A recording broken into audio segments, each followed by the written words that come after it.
Oh, are you going to introduce anything? No? Oh, I mean, I can. Do you want me to? Why not? and introduce you or introduce me? Wait, what? No, just, yeah, the show, Syncretism, Geocentrism, and Astrology. Yeah. Hey, everybody. Thanks for joining. So, yeah, we have Santos Bonacci with us and our Syncretism face Flat Earth group friends joining also. So, yeah, take it away, Santos. Thank you. Thanks, guys, for joining, and great support last week, great feedback, and this is a continuation of last week's show. So this is part 2, or really part 3. This is the third of this group's Syncretism, Geocentrism, Astrology meeting. Why are we having these meetings? Well, to correct all of the erroneous everything, all the pseudoscience, we're going to bring it into the realm of transcendental science, which is syncretism, geocentrism, and astrology. Astrology is the word of God. Astrology is the true transcendental science. Astronomy is the science of pseudoscience. You see, ever since Aristotle, they want us to divert our attention from the astrological transcendental wisdom and become mere mundane materialist speculators dealing with astronomy. Astronomy is for buffoons, just as the trivium is for buffoons. These logicians who think that logic and reason is going to save the day. This has nothing to do with transcendental science. They will never, ever, ever come to an accurate knowledge of truth because they are trivium heads. This is materialist science. It is not spiritual science, folks. Big difference. Major big difference. So we are here to correct everything. Everything is going to be corrected here in this group. This is a very special group, folks. So I thank you for joining me, and what you're going to learn here is you're going to expand your consciousness on the true transcendental science. Here we will be expounding on the Holy Scriptures, the Bible, the Quran, the Vedas, and all of the great literature. Here is where you will correct all of the erroneous buffoonery going on in the world. You idiots like Mark Dice, who I've nicknamed Mark Dunce. I did that years ago. He's a dunce. He's a pure shill. He is a demon-worshipping swine eater, and he is a paid shill by NASA and by all the demons to teach pseudoscience. He's now going out against BOB, saying, you know, that he's wrong about the flat disc plane that we live on. Well, Mark Dice, don't you forget my name. I'm Santos Bonacci. I'm going to make you, I'll put your name in the book of shame for the rest of history, and people will be throwing rotten eggs at your posters because you are a shill and a swine eater and a liar. What are you, Mark Dunce? You're a liar. And Neil Disgrace Tyson, you will go down in history as a shameful imbecile. An imbecile, a traitor to your people, a traitor to true science. You are an idiot. You are a meat-eating, flesh-eating demon worshipper. I'm calling you all out, all of you. And Richard Dawkins, I've given him a nickname, Dick Dork. Dick the Dork. He is nothing but a dork. He's an atheist pig. He's a swine eater. He's a useless eater. And he's a dunce. And I'm here to vanquish the demons together with you demon slayers. That's the only purpose we have here, folks. Vanquish the demons. Join me. This is how we do it. True science. True science. Okay? Transcendental science. To hell with the pseudoscience scientists. They are false prophets. We were warned in Matthew 24:24, beware, for many false prophets will arise in that day and perform great signs and miracles, so if possible to mislead even the elect. Be warned, folks. There are a lot of deceivers out there. Mark Dunce, disgraced Tyson, Dick Dork. These are three idiots that I'm going to go after and shame them for the rest of eternity. They will never, ever be able to show their faces in public in the future. They will be living in caves, under rocks, like scorpions for the rest of eternity, for the disgrace that they are to humanity. The lying thugs, demon worshippers. Thank you for appreciating my zeal for truth. Thank you very much. So, last week we were talking about the golden ages and the silver ages, the bronze, the iron, and why is it that we are suffering? And why is it that we have great literature from antiquity which teaches geocentrism, the true science, and astrology, which is the true transcendental science, as opposed to astronomy, the science of buffoons, for buffoons, and for idiots. Well, this is why, and I'm going to be reading out of The Light of Egypt by Thomas H. Burgoyne, the science of the soul and the stars, the true science, astrology. Astrologos. Logos is the word of God. And astro, what's an astro? An astro is a light being. It's a being of light. And so these beings are angels. And when we speak astrologos, we become diviners, speaking about the divine. We become sorcerers, being connected to source. You see? Yes. Oh, I can hear the voices already. Oh, yes, but astrologers are condemned in the Bible. Oh, yes, they are. Because they're idiots. Most of your astrologers are idiots. They don't know their science properly. And they do it for profit. And they do it for fortune telling and all sorts of idiotic things. That's not what science is for. It's the Word of God. You see, Jesus condemned the lawyers. He did not condemn law. The Bible condemns astrology. It does not condemn astrology. It condemns astrologers. Astrology cannot be condemned because it's a language. How do you condemn Italian? I speak Italian. I don't believe in Italian. It's a language. I know it. I don't believe in English. I know it. I don't believe in astrology. I know it. It's a language. So, excuse me for the emphasis. I'll probably, I don't know, maybe I had a good sleep last night and I've got extra energy, so I'm a little bit extra zealous. I don't know, but I don't really care because I'm not here for a personality contest. I'm going to win the truth contest. That's the only contest I want to win. No personality, no that crap. That's for all the Mark Dunces and the Dick Dorks and the disgraced, debunked Tyson idiots, the false prophets. So guys, let us speak the truth from the rooftops. So on page 85 of this wonderful, wonderful tome, the first volume, there's two parts to this. I read from part 2 last week. This is what he says about the golden ages. Please pay attention, folks. This is how it all works. So, to this we reply, human suffering is the result of innumerable laws. So the question was asked, why human suffering? What's going on? Why is this? Why are we so in such a mess, and we are so unconscious, and we see so much evil, wars and trouble and strife and problems that seem insurmountable, etc. Well, this is the reason.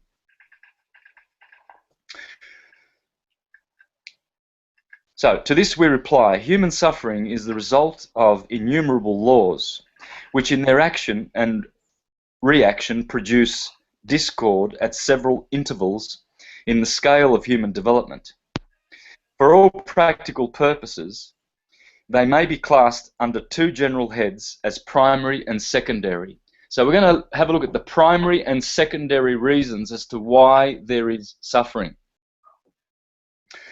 The primary cause is that of racial evolution.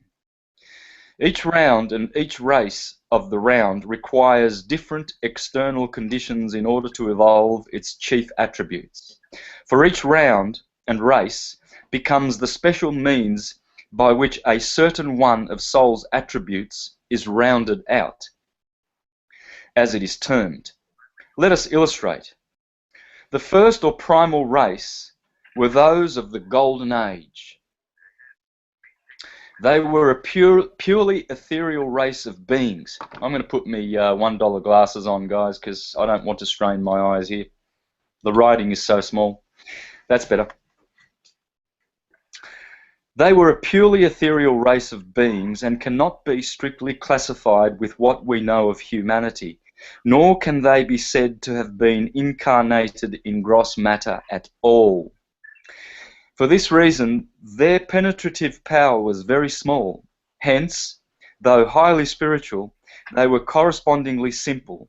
They lived an ideal life amid semi-spiritual surroundings.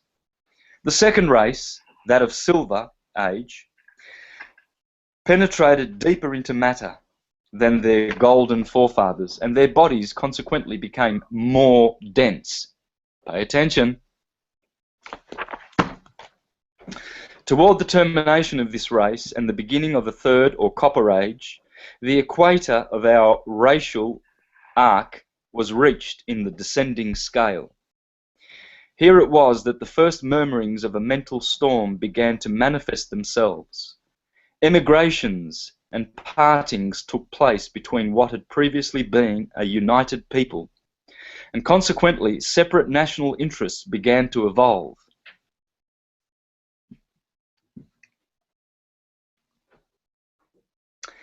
From the national was evolved that of the family. Kings ascended thrones, and sacerdotal systems were formulated. Sacerdotal means priestly. The strong began to assert their greater force, and the weak gradually sank into subjection. A still further descent, and we came to the fourth race. Sorry, did I mention the Copper Race? Yeah, so that was the Copper Race, where national and personal and family interests became prominent. Before that, no such thing happened. No immigration happened on the earth in the Silver Age. Everything was tranquil and peaceful, etc.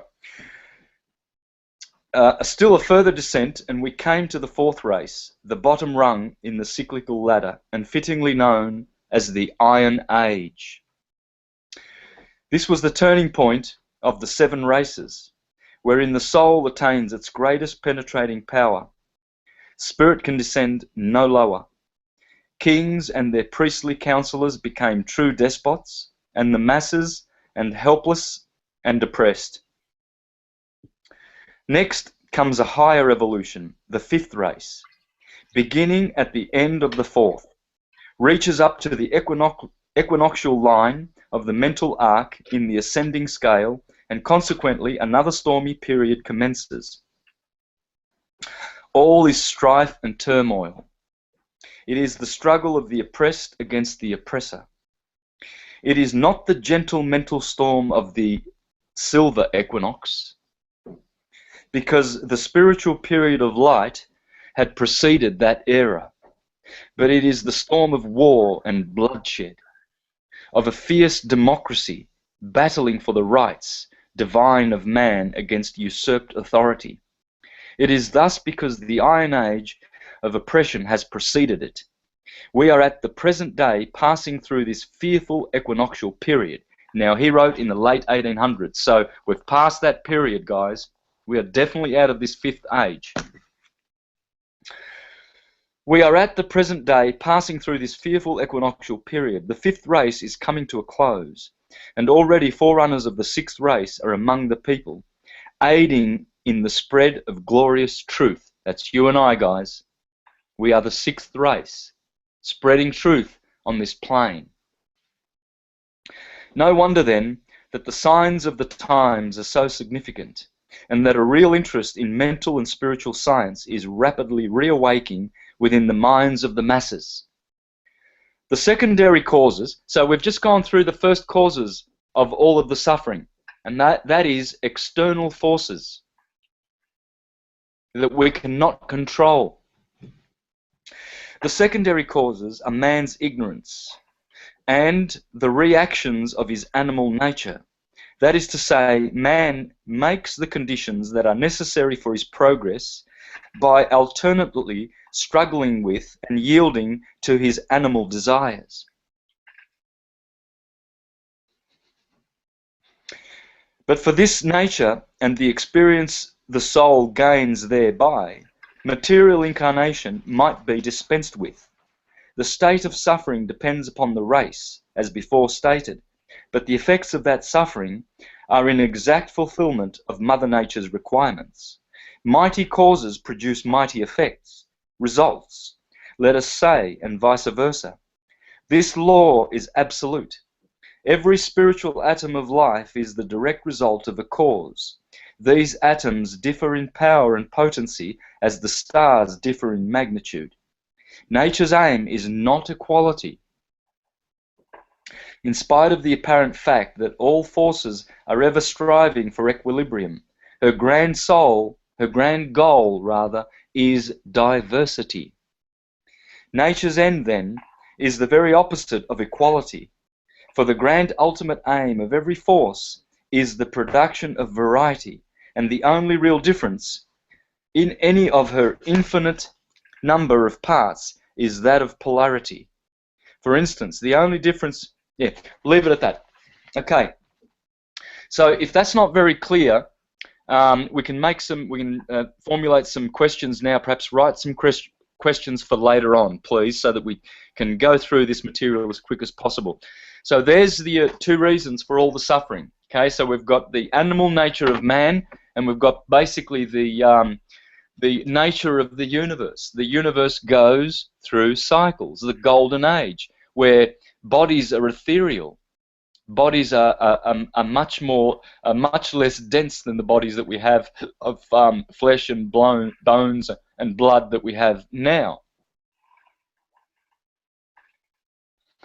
And so we are beginning to see that cycles dominate our plane. Okay, so the science of astrology, folks. I have often presented the great works of Marcus Manilius, one of the greatest astrologers of antiquity, 2,000 years ago, astrologer to Caesar Augustus. In my works, in my presentations, you will find me quoting from this book many, many times. So, at the beginning of his great work, the Astronomica by Marcus Manilius, this is how he introduces this beautiful work of great astrology. Deeper knowledge of heaven was first granted to earth by the gift of the gods. Not God, not the creator, the gods. Please pay attention, folks. Now all the gods are expansions of the one creator. We also are expansions of the one creator. This does not mean that there is anything impure in this science. It just means that the gods do the work of the God. So the demigods are always in service of the Creator, folks. Never are they not in service to the Creator. The only ones who do not serve the Creator are the demons. There are demigods and demons. Look around. That's all there is. We are the demigods. We are the heroes. The demons teach pseudoscience. Mark Duntz, Jan Irvin, Danny Wilton, Johann Oldenkamp, just to name a few of the dunces who are materialists. Oh, and throw in George Neo from Magpie House. They're all waiting for the Galactic Federation of Clowns to come and save us. That's why you shouldn't necessarily worship any of the demigods. Like in the Hindu cultures, I feel like they worship them, and they're not to be worshipped. Isn't that correct? Exactly, sister. Only we should worship the Creator only. Only. Hare Krishna. Let us not be fools and give our energy to demigods. But the demigods serve us. We don't serve angels. Remember the apostles. The apostle at St. John, when the angel came and he bowed down, he says, "You get up. You get up, man. You don't do that to me." And this is why I do not accept any kind of reverence to anything other than the divine source creator. That's me. I don't know what others feel like. They might feel like paying reverence to Ganesh, to Brahma or anyone else. To me, I'm a Vaishnava, as can be seen by my Tulsi beads and my Tulsi beads. This is an indication of one who is devoted to Vishnu, Krishna, and who is a Vaishnava, and who only accepts transcendental science. This science. Thank you, Summer. Yeah, no problem. Yeah, jump in, guys, if you want to contribute. Please, please contribute. This is not just me here, folks. This is interactive, and this is for the purpose of correcting all things misplaced, misunderstood, erroneous on this plane. We are here. We are demon slayers. That is our job. Whether you understand that or not, or whether you know that or not, you are here, as Thomas H. Burgoyne said, the sixth race is here to alleviate the world from its erroneous ways and to help. Sorry, Santos, does this come simply down to cause and effect? You know, everyone's worshipping the effect and no one's looking at the cause. Does it come down to that, you think? I mean, it's everyone's worshipping the colours and the lights and the obelisks and everything else, where they're just not going back to cause, because basically they see everything in the material world. That's what they're worshipping, materialism. That's when you see, things in front of the Vatican and so on. They're just worshipping the material version of what they're representing. Is that right? 100%, brother. Yes, they are materialists. Yes. These images, falsely called idols, they are images to evoke Krishna, Christ, always, Yes. and to transcend the material consciousness and to embrace the transcendental, not through the trivium. The trivium's for dunces. It's for the materialist logicians going to find the truth through their reason. Oh, you know, this plus this minus that equals this. Because they have no transcendence. They are meat eaters. Their blood is polluted with the blood of dead animals. They are necrophiliacs. You see Jan Irvin with his sizzling bacon. I love pig's bum. It makes me what I eat, because I am what I eat, you see. These guys, they are bums. Please, folks, do not go after these false prophets of the demons.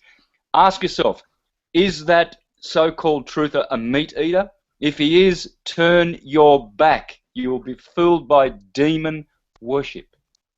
Meat eaters cannot teach truth.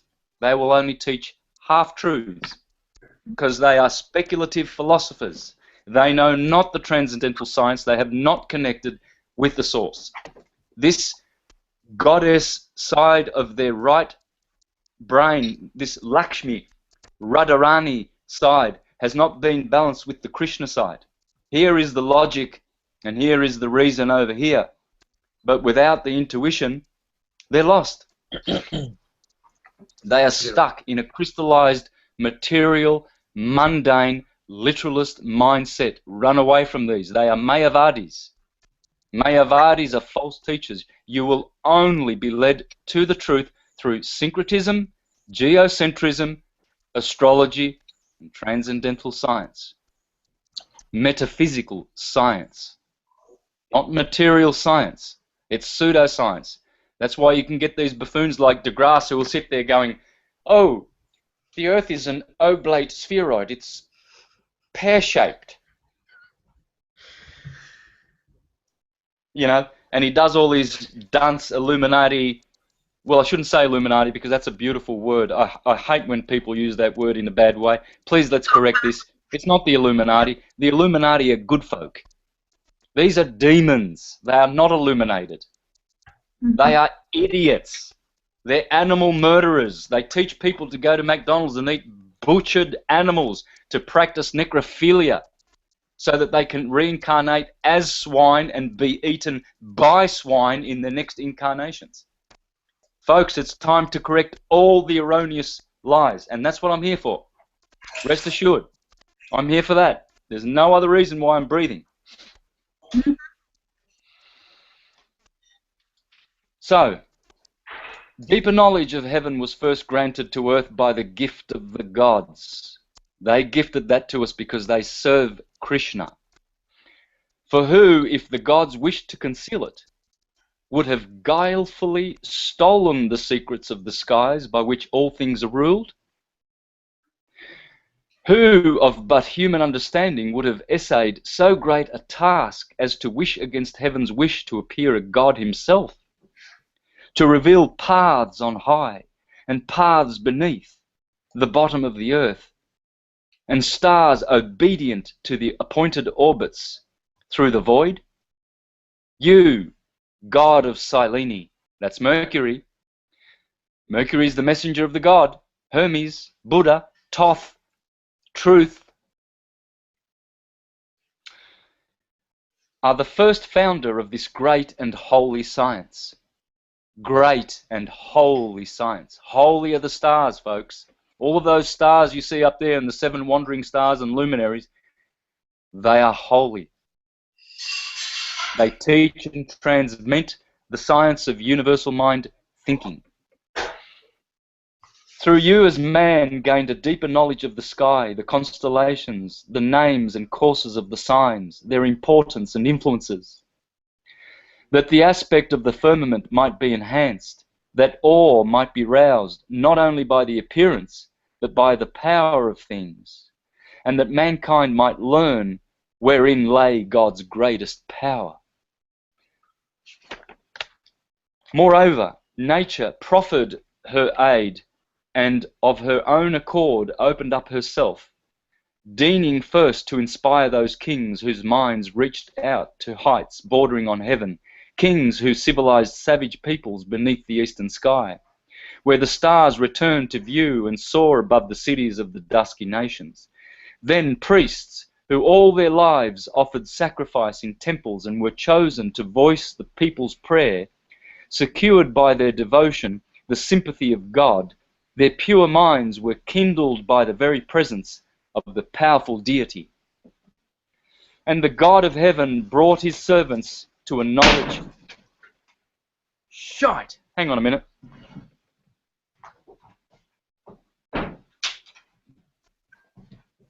That was a strong wind which just closed one of my doors. Sorry about that, guys. That was the Big Bang you heard. The Big Bang Theory. You know, all of these theory teachers. Let's get off the theories. There's no more theories. There is only absolute truth. Big Bang Theory, evolution theory, theory of relativity, the gravity theory. Newton never said it was true. He said it's a hypothesis. Copernicus said, well, let's have a look-see. Shall we? What did Copernicus say about his...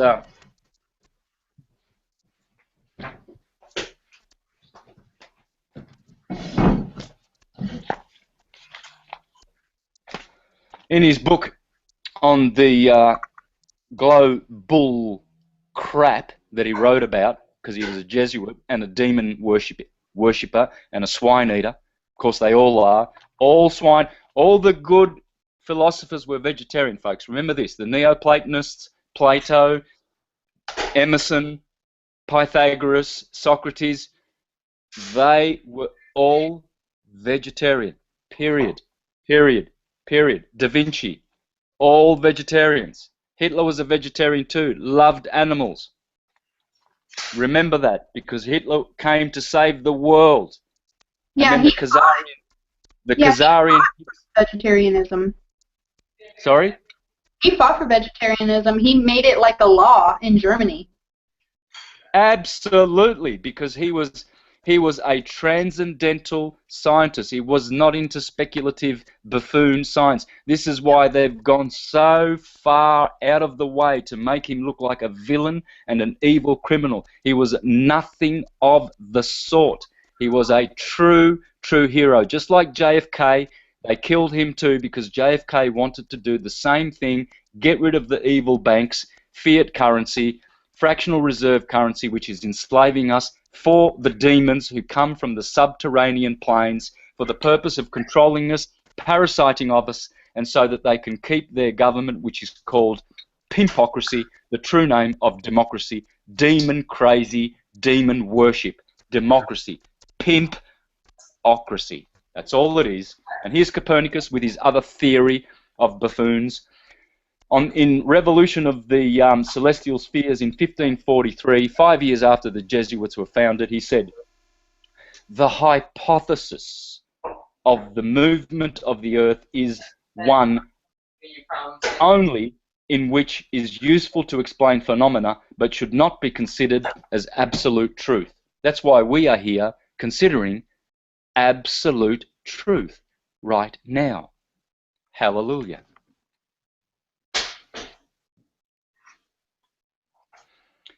So, continuing on, guys, because these are the real God worshippers. Astrologers are not atheists.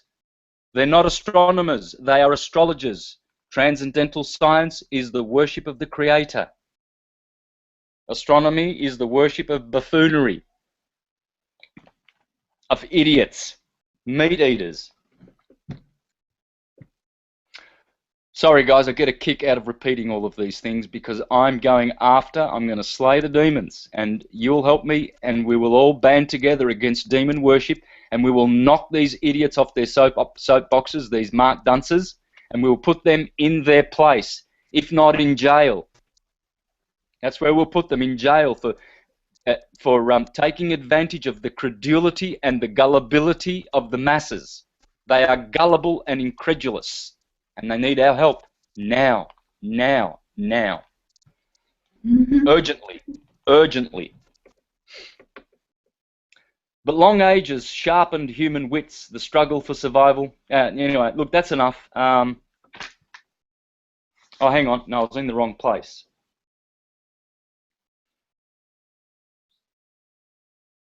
Their pure minds were kindled by the very presence of the powerful deity. And the God of heaven brought his servants to a knowledge of heaven and disclosed its secrets to them. The God of heavens, guys, not the demons. They serve themselves. Remember this, please. Please, do yourself a favor and elevate your soul to the heavens through the stars. The stars are there to help us.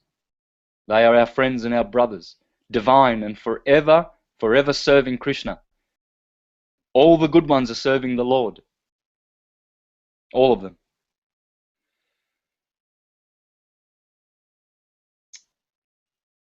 So, these were the men who founded our noble science and were the first by their art to discern the destinies dependent on the wandering stars. You see the 7 wandering stars, folks? Saturn, Jupiter, they are our teachers. They serve us. They are demigods. They're not perfect. They're not God. But they are demigods, half-gods, as we are. We are not God. Do never say you are God. You say you are God-like, because that you are.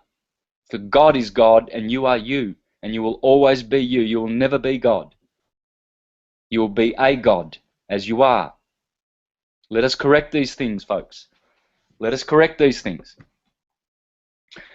After every aspect, so embracing long ages in unremitting toil, they assign to each period of time its particular events, noting an individual's nativity, the birth chart, and the subsequent pattern of his life, the influence of each hour on the laws of fate, and the great differences effected by smaller moments. After every aspect of the sky has been observed, as the stars return to their original positions, and each figuration had assigned to it its powers of influence and accordance with the sure cycles of destiny, by repeated practice and with examples pointing the way, experience built up the science, and from wide observation discovered that by hidden laws the stars wield sovereign power, and that all heaven moves to the eternal spirit of reason, and by sure tokens distinguishes the vicissitudes of fate. Marcus Manilius. Okay, remind me next week I shall read some more from here. Moving on. Plutarch.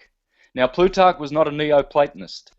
He was in the middle, in the 1st century, around about the time when the supposed historical Jesus lived. This guy wrote 85 books, and Jesus didn't write any.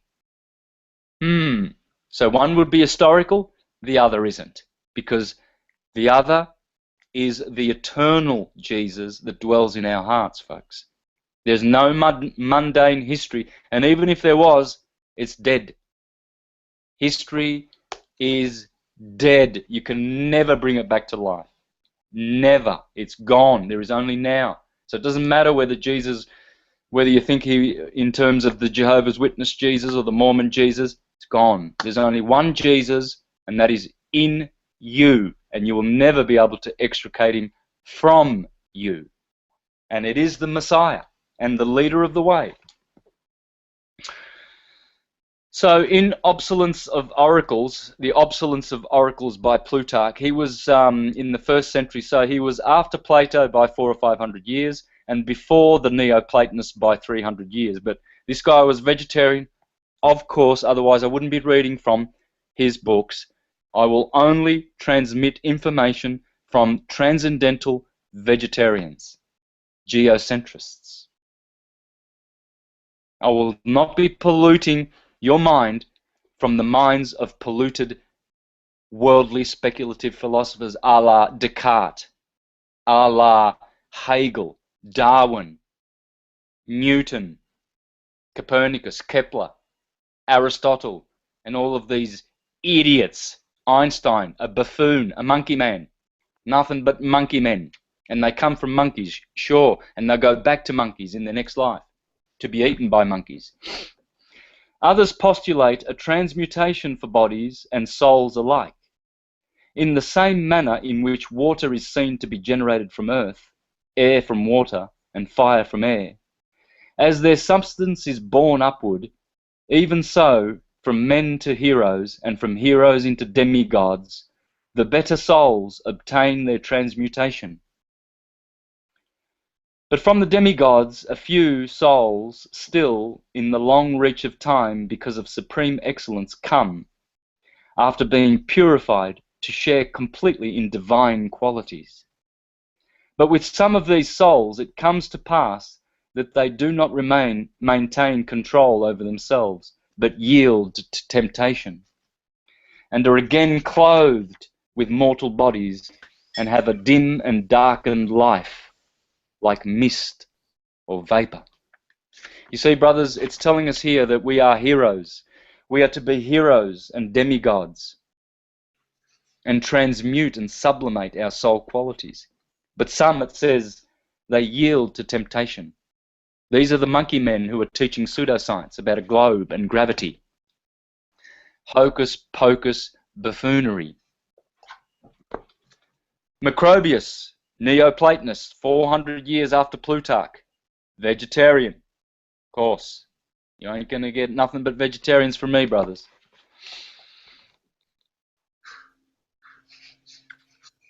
The goddess is brought in grieving. So among the Assyrians or Phoenicians then, the goddess is brought in grieving. Why is the goddess grieving? Because the sun, in making its annual progress through the 12 signs in sequence, enters into the lower hemisphere too. Lower hemisphere meaning the outer plane. Of course, who knows? These guys, I believe the Neoplatonists were tampered. Their books were tampered by the Jesuits. They rewrote history, guys. And so they actually put global crap in their writings to confuse us. But these guys knew we lived on a disc plane. 6 of the zodiac signs being considered upper signs, 6 of them lower. And when he is among the lower signs, the sun of course, therefore makes the days shorter, the goddess is believed to mourn, as though the sun has been for a time snatched away by death, and is being kept by Proserpina, who I have said is the divinity of the earth's lower zone and the people who dwell there. They believe that Adonis is again restored to Venus, and Adonis is the sun, folks. Never forget. It's always the sun. Krishna, the sun. Jesus, the sun. Adonis, Apollo, the sun. All is the sun. The sun is the hero. Samson in the sky. Shimshem, the little sun. Abraham, the sun. Brahma, the sun. You name it, it's the sun. The chief life giver. It's always the sun. Because the sun is the chief expansion of Krishna. Vivasvan, Surya, Asura Mazda. It's always the sun. Ain't nothing but the sun in existence. The sun is the glory of the universe. They believe that Adonis is again restored to Venus when the sun overcomes the 6 lower signs and begins to illuminate our zone's hemisphere with lengthening days. And as you can see, folks, this is from my graphics. You will see what he's talking about is the 6 lower signs of the zodiac. This is the equinoctial line here, and so these are the 6 lower signs here. And these are the higher signs. Aries starts here in the springtime. And so this is why the goddess, she weeps, because when the sun is in the lower hemisphere here, from Libra to Pisces, there is suffering. The goddess is weeping because Adonis, the sun, is very, very low in the sky, and its rays are very, very weakened by the wintry signs. They say, however, that Adonis was killed by a boar. Yes, so was Tammuz, so was Nimrod. All of the sun heroes were killed by a boar, a wild boar, because it's the boar of winter, and the sun gets murdered and slaughtered on the 25th of December, St. Thomas Day, St. Tammuz Day, and this is where the sun is slaughtered by a boar, an animal, because it's an animalistic thing. Using that animal to represent the winter. There you go.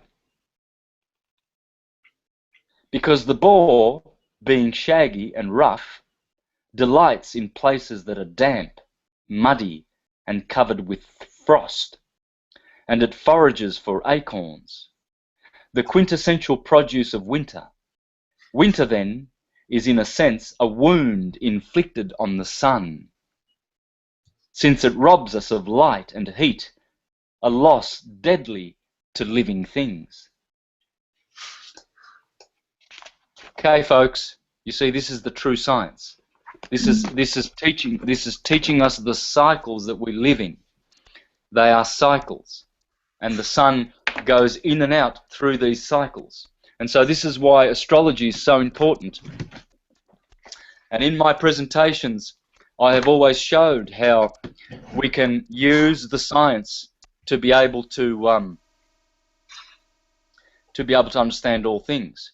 Here is a book called Dance of the Zodiac by William Schreiber, and I've often presented this, and he goes into all the astrological signs to show how you can recognize the features of the signs, and you can tell and distinguish all the individual signs. Here is the sign of Capricorn. Clearly you can see the Capricornian features, because the sun on the ecliptic produces all these different features. Let's have a look at some of these features, shall we? So, physical traits. Capricorn rules the knees and the skeletal system. There are 12 systems in the body. Aries rules the cerebrospinal system. Taurus rules the lymphatic system. Gemini, the next sign, rules the lungs, the twins, the 2 lungs, the breathing, the respiratory system. So Capricorn rules the skeletal system. It's quite easy to understand. We are the temple of soul of man, Solomon. The cardinal earth forces of Capricorn are contained and centered in the knees, the part of the body ruled by this sign. At these bony joints, the high-stepping centaur thighs turn to the back. to plant the feet firmly on the ground, with their knees to the front. Capricorn's knees carry them steadily. Someone needs to mute their mic. There's a bit of noise there in the background. The resulting body mechanics send the butt to the back as it tilts in the upper torso and the head first. That's what he's talking about there. The body rulership, so this angle points the head down to the ground. The eyes must be aimed upward so that the goat can see the craggy peaks that lie ahead. This bodily rulership greatly defines this creature's physical features, as Saturn's constraining energies reduce the size of the body parts. The extremities, like those of the crab, are thin and short. Unlike Cancer, the torso and the shoulders are also minimized. These goat-like features are prominent in the makeup of Anthony Hopkins and James Earl Jones. Both have Capricorn suns and rising signs. Jones also has the Capricorn moon. This triple Earth accounts for his deep, resonant voice. Both display the deep-set eyes and the eyelids that wrap to the sides of the face, the wide cheekbones, the long dipping snout, and the large, thin-edged upper lip plate.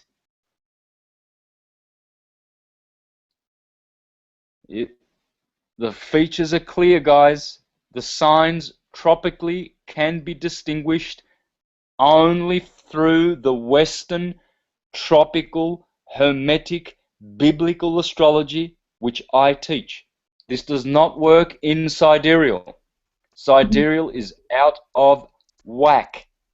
This is why when you see people who go with the sidereal system and they say, "Oh, I'm an Aquarian," and clearly they have Piscean features because it's out of whack.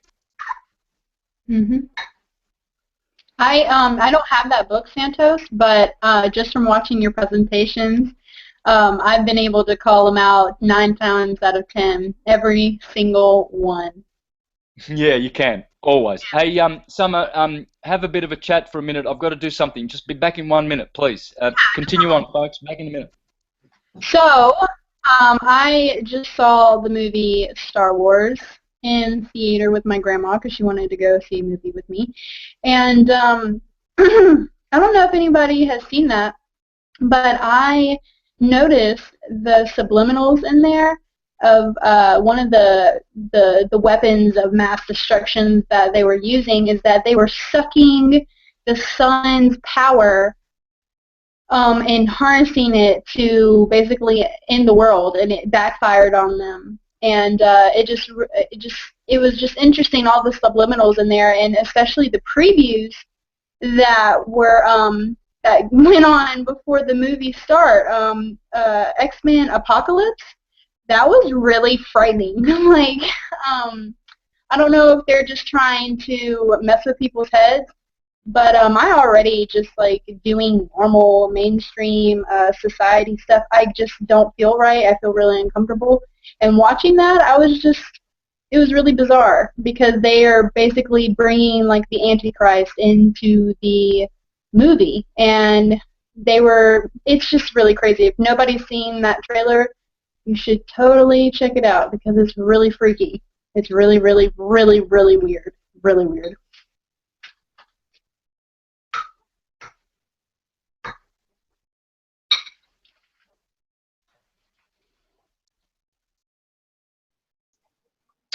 Yes, Summer, so are the subliminals in the new X-File movie. Have you seen those? X-Files or X-Men? X-Files. No, I have not seen that. I thought that was a show. Yeah, well, check it out. There's actually also some subliminals in there. Pretty interesting. Yeah, I knew another one.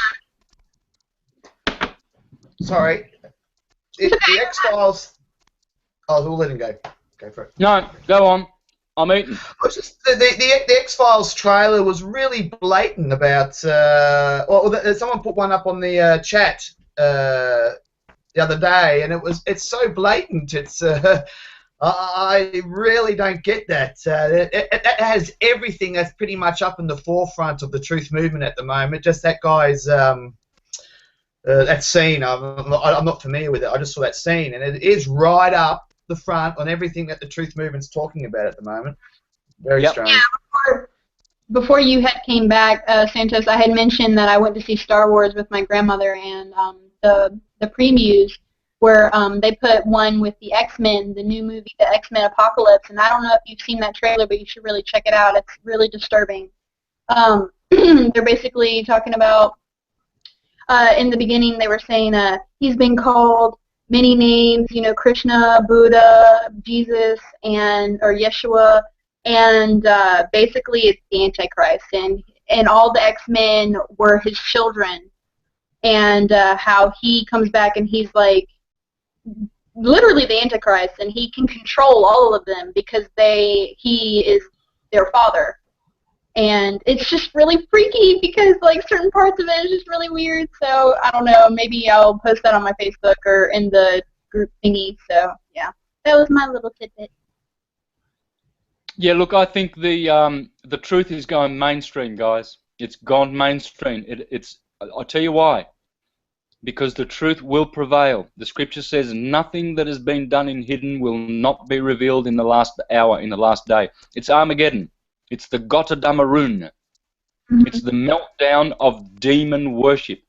Demon worship is being vanquished by all the good people in the world. Not only us who are down here at you know, the front lines, but also the ones who are behind. This is why people get confused. You know, they get confused with, they say, oh, things like, okay, here's an example. There's a guy out there doing videos on the flat Earth, and or against the flat Earth, saying that it's Freemasonic. It's a Freemasonic psyop. No, it's not. No. Of course, flat Earth. Of course, the Freemasons have their teaching of flat Earth. They all do. Christians do. It's in the Bible. There is no ball anywhere. There never has been a ball.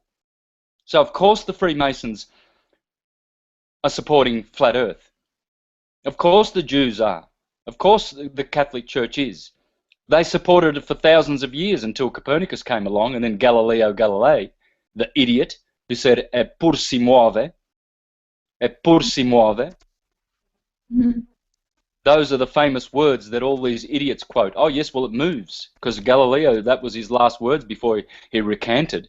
And the church allowed him to go on, and now we accept that it's a ball.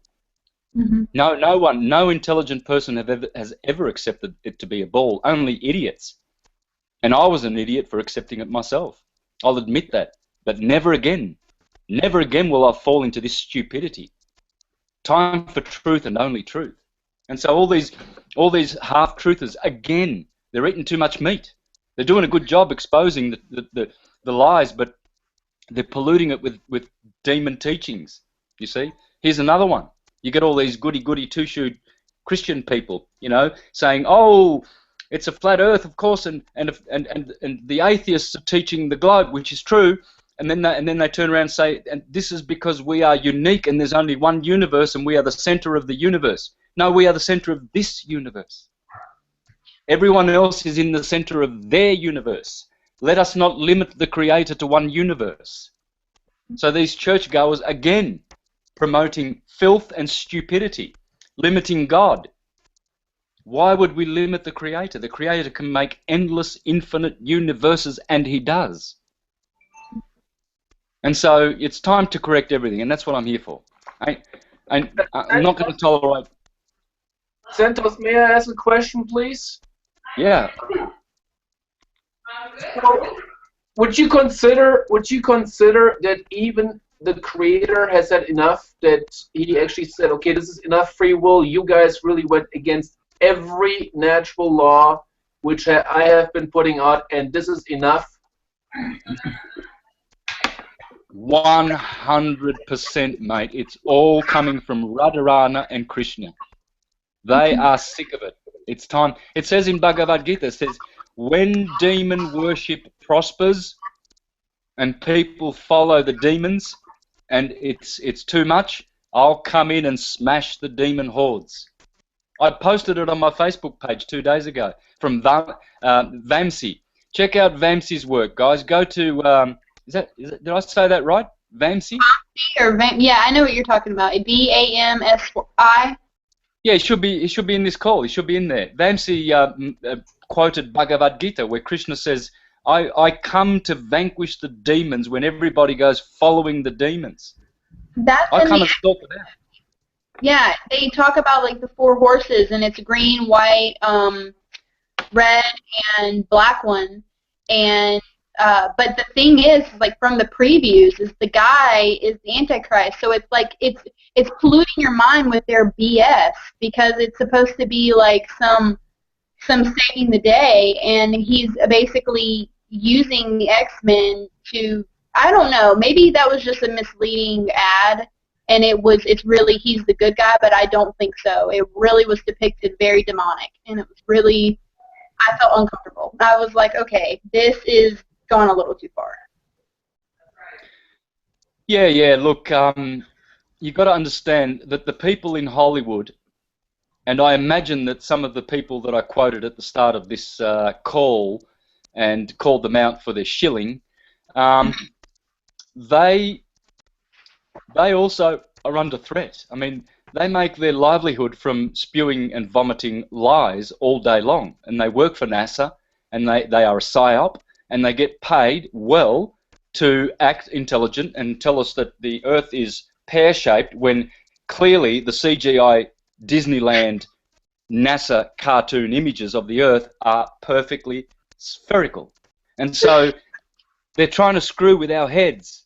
They're trying to make us all confused and just led about like sheep without a shepherd. We need a shepherd. We need a shepherd, and the shepherd is syncretism, geocentrism, astrology. That's the true shepherd. We're going to bring people back to the truth, man. That's why we're here. No more time for farting around with pseudoscientists and these idiots. Call them out. Knock them off their soapboxes. They're morons. They are destructive to themselves and to the rest of humanity. So it's our duty. We are demon slayers helping Krishna slay demons. They've got to be vanquished from this plane. We have no other thing to do, guys. We are warriors. There's nothing else to do. There's no jobs. There's no corporate ladders. There's no Joneses to keep up with. That's all a crock. That's all an illusion. Our true destiny, our true calling was to vanquish the lies. And we do it with our hearts. You see, the logicians, the trivium dunces, they're stuck in their brain. They don't understand transcendental science, which comes from the heart. It doesn't come from this matter here. It comes from the heart. We have opened our hearts. We love the truth. We live for truth. We don't look back. We are the true ones. Continuing on, because I want to do 1 or 2 of these every week.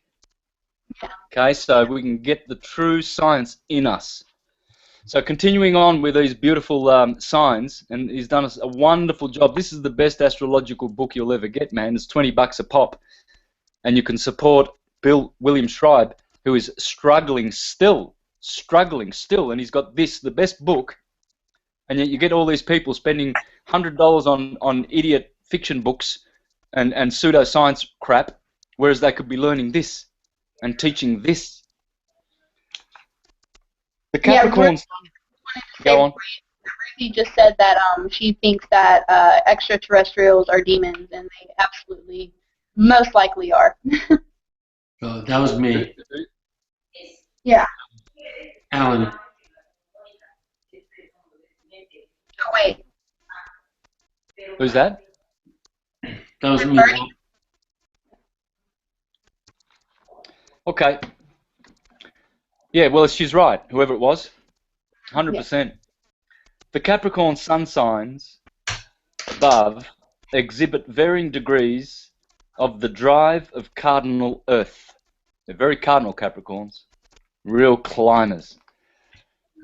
Diane Keaton, Eddie Vedder, Ava Gardner, and Judd Law show that wide, down-drawn cheekbones of a short-jawed goat.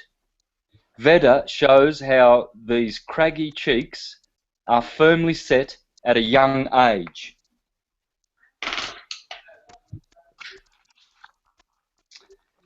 That's why younger goats appear so serious and why they mellow and appear younger looking with age. The long-faced version of this sign includes... Okay, out come the glasses. Ted Danson, Denzel Washington, and Nicolas Cage, the long-faced version. There's always 2 or 3 versions, okay?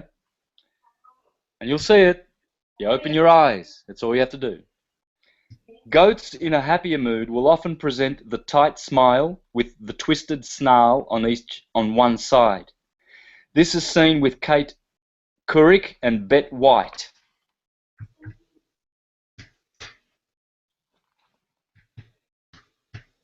In the sparkling crystal eyes of Sissy Spacek, we see the contentment of a soul who has reached the top of a mountain. Okay, so that's just a brief, description of the features. I'll do one more. Let's try Aquarius, shall we? Or anyone want to pick a sign? Libra. Libra. That's my sun's sign. Yep, that's me. Yep. Libra, Aquarius. Aquarius. We'll do that next week. So today we've got Capricorn and Libra, the 2 cardinal signs. So here we go. Have a look at the beautiful round features. Everything round, balanced. This sign makes the best, according to William, the best supermodels come from this sign because their bodies are straight, balanced. It's the balance, the roundness of the head. Everything's round. These people are in the mind. All of the singers from this sign, like John Lennon, Bruce Springsteen, they all the air signs, Gemini, Bob Dylan, they're all political. They all talk about mental themes. You see, John Lennon, he was a hero because these guys love justice. They love truth and balance, and in their songs they don't go on, emotionally like the water signs. Cancer, for instance, crying that their girlfriend left them, and these guys don't sing about those things. They have justice on their mind and humanitarian themes. The Aquarians especially. That's what they'll sing about. Tim Buckley, an Aquarian, all about saving humanity, all about humanitarian themes. So get to know the signs, folks. Get to know your brothers and sisters through their sign, because they are conditioned by those elements. They are conditioned by those beautiful signs, the 12 tribes of Israel. These are the 12 tribes. I belong to the tribe of Gad, Aries. Gad is God, because God is here, up high, elevated in the heaven head heaved up. So this is the tribe of Gad. This is the tribe of Asher, Taurus. And these are the 2 signs, the lamb and the bull. The lamb of God, Jesus, and the bull, Krishna with his bulls. And the head directs the body. So they are the horned signs, and they lead the body. So Gad, God, leads the body. The rulership of body areas started at the head in Aries. Appropriately, when we reach the midpoint between the head and the feet, we are in the region of the body ruled by the opposite sign of Aries, Libra. Here, the lumbar and the kidneys make up this arena of rulership. Also, in some traditional listings, this rulership includes the surface of all the skin. So you can see Libra rules the the what's the dermatological? What's the skin called? The system of the, integumentary. The integumentary system. Right? I'll leave it at that. You said. Okay. Yeah, I have no idea.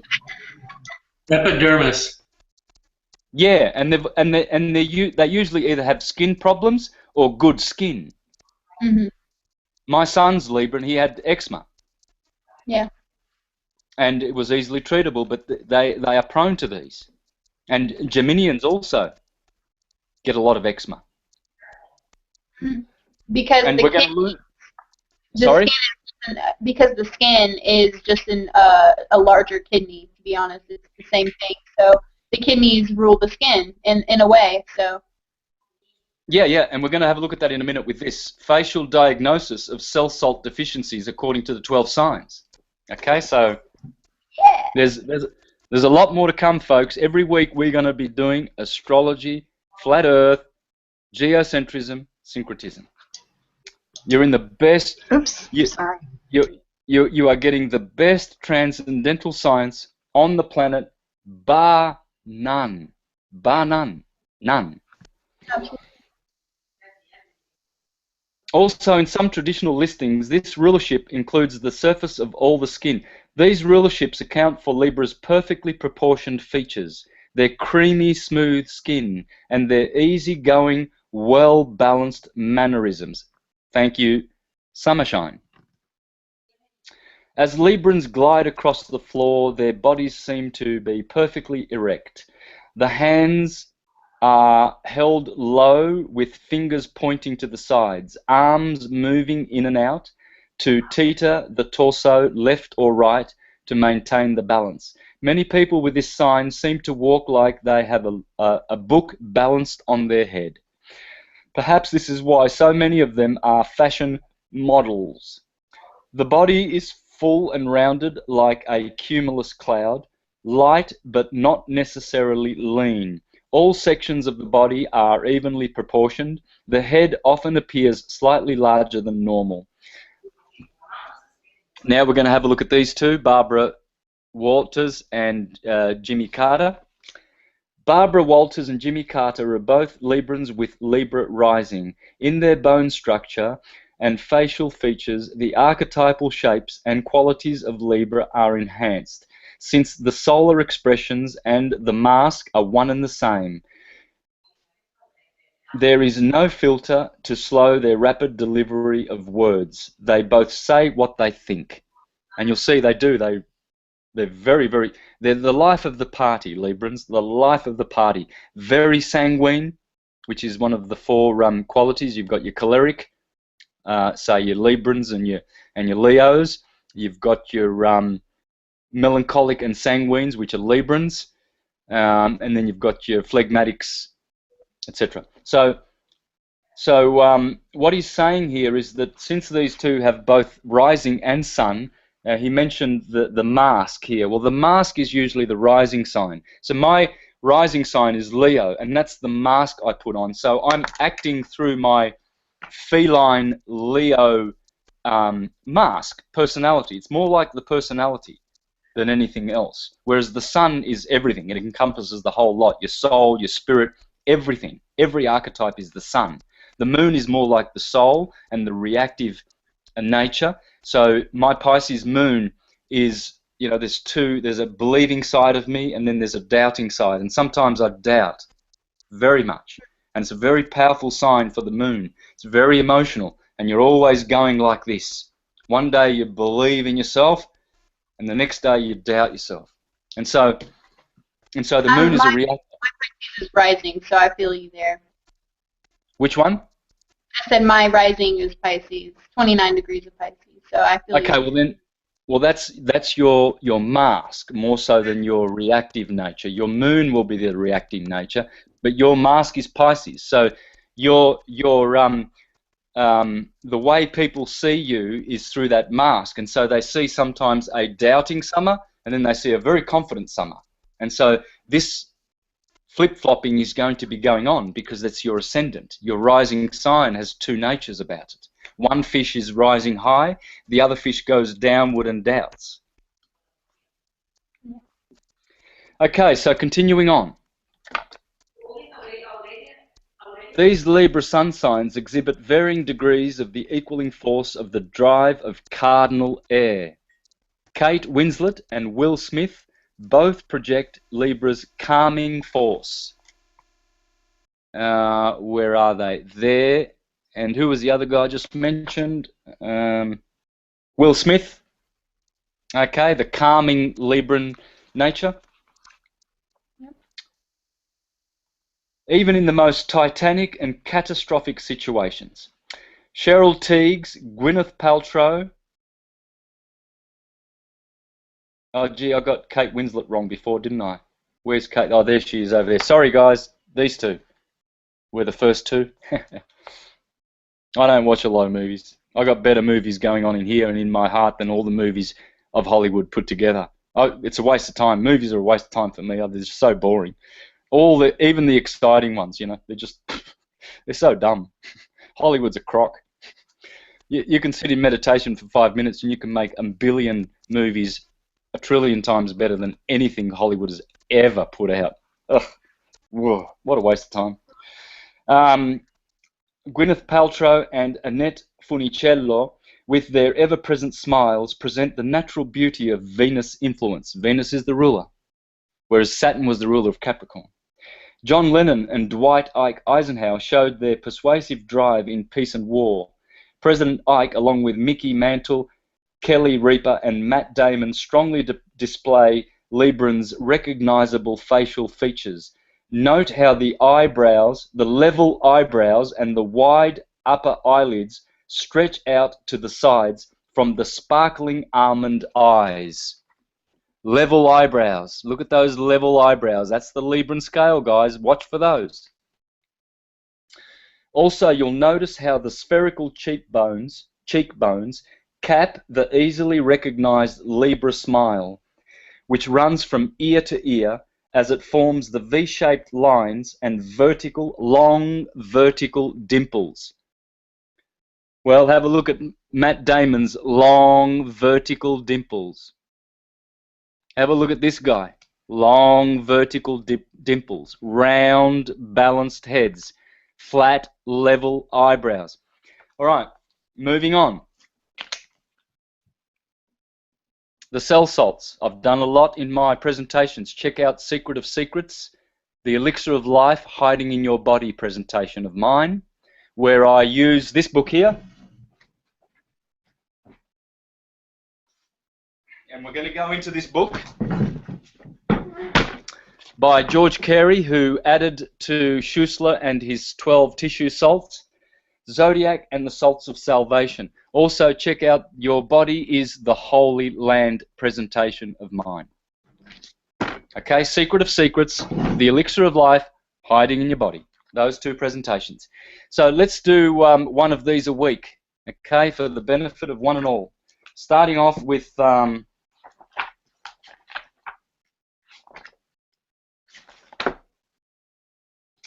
Cancer, I think.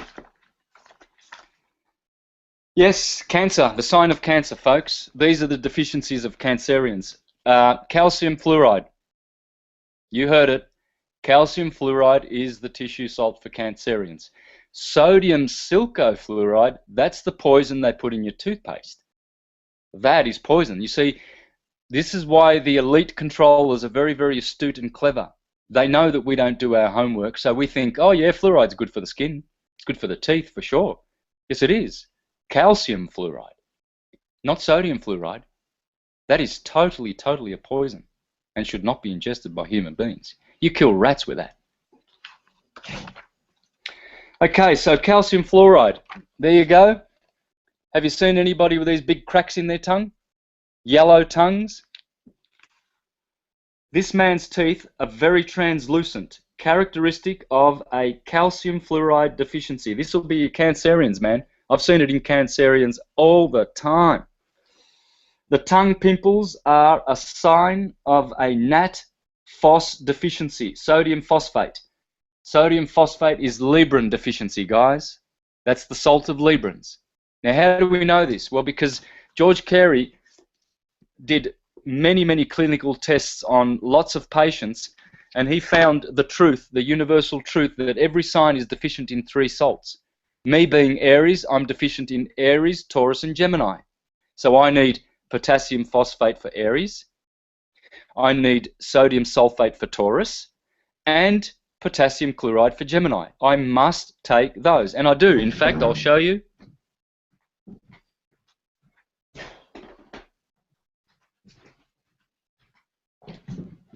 Here are my salts, guys. Caliphos. Do you know any other brands? Because I went to the store where I am, and the only brand that they had was the Bioplasma. But there's lactose in it. Yeah, these liquid ones do not have lactose. These are from Martin and Pleasance, an Australian company. They do have alcohol. They have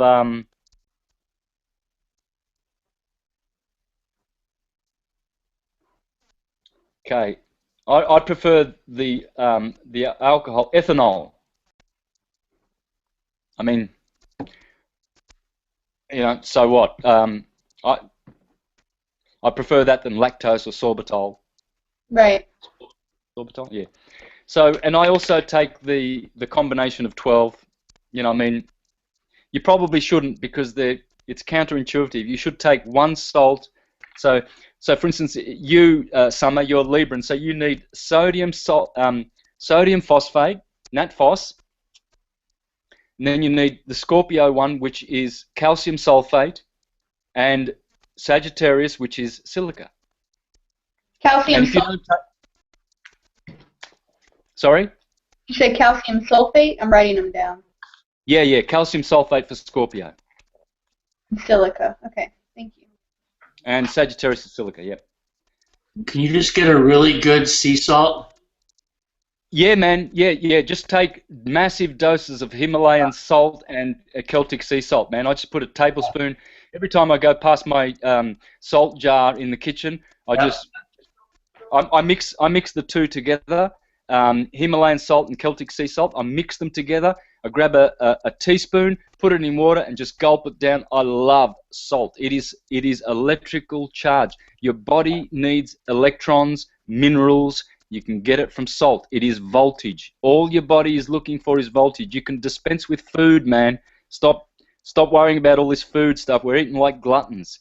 I've been doing the same thing. Just putting the good salt in there, the good Himalayan stuff, getting the best stuff I could find, and I have your health book, and I didn't read it yet. So I said, well, in the meantime, I might as well just, dump everything in there so I can cover all bases. Mm-hmm. Yep, done well. All right, so let's continue on, please. The tongue pimples are a sign of NatPhos deficiency, right? Sodium phosphate, Libran salt. So those are the tongue pimples. See the little pimples? Okay, so that's sodium phosphate deficiency. You can clear those up in weeks, and that is calcium fluoride for Cancerians, folks. And the teeth, see the translucent teeth? So, and it says here, it's a possible overgrowth of candida in the body. So you can get rid of candida in the body with NatPhos, folks. All right, let's have a look at this. Calcium fluoride, another telltale sign. Look at those wrinkles. The picture shows a severe calcium fluoride deficiency with the fan-shaped crow's feet.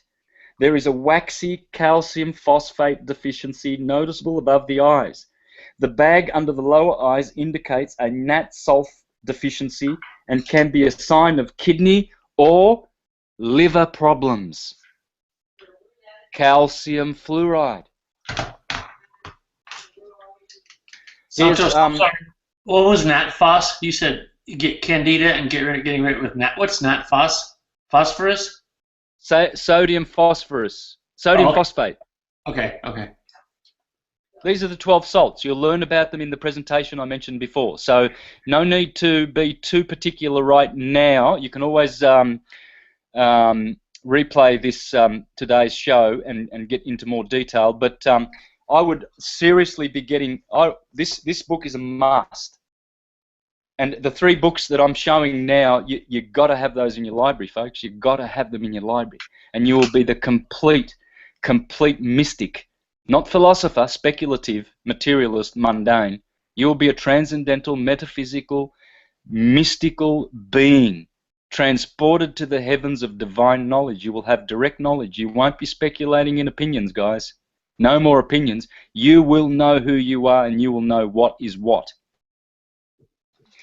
Let me just get all these pictures clearly. So, calcium fluoride, picture A. I missed picture A. I did picture B and picture C.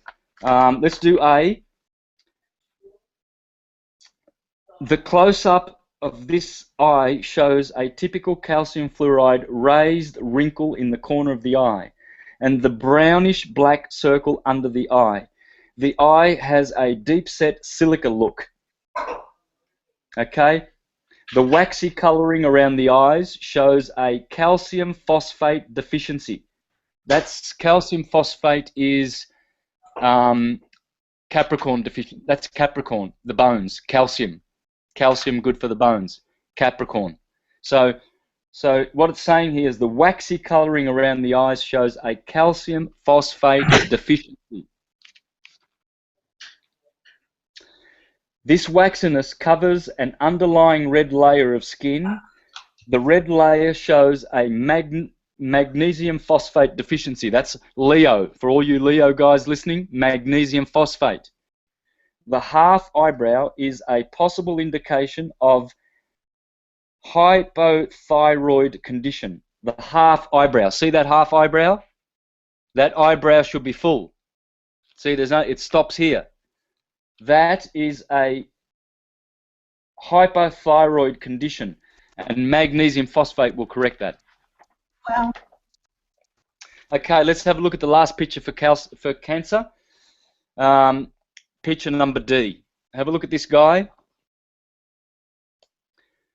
The brownish black circle under his eye exemplifies a calcium fluoride deficiency. Brownish black circle. This man also has a silica deficiency indicated by his deep-set eyes. He also has a liver problem, and his yellowish-brown liver sign can be addressed by using kali sulfate. So that's potassium sulfate. That is Virgo.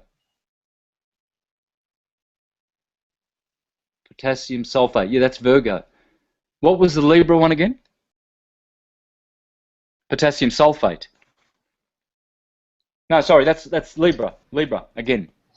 Excuse me. What I have. What was it for Libra? Calcium sulfate. I had sodium phosphate for Libra. Yeah, sodium phosphate, calcium sulfate, and silica. Yeah. Sodium phosphate is for Libra, yes. So that's Virgo. Calcium, potassium sulfate, Virgo. Okay, so those are the deficiencies, guys. See that? You can see it clearly. And everyone, all we have to do is administer salt to our body. Salt, you are the salt of the earth. You can preserve your life. You can preserve your being with salt. It's electric, correct? Sorry? It's electric. It's just electricity, correct? It's electric current, voltage. Your body thrives on electricity. Everything is electrical. Everything you see. There is nothing that your eye does not see that is not an electrical phenomena. Courtesy of magnetism, back of electricity. They work together. Dr. Bob Beck did some amazing research in that regard, Santos. Who? Dr. Bob Beck. Bob Beck. Bob Beck. Thank you. Yes. Thank you, Hakan. And here are all the deficiencies, guys, and that's where you look for them. You might want to scan this page just quickly. The name of that book again, I'm sorry. No problem. Facial Diagnosis of Self-Fault Deficiency. Okay.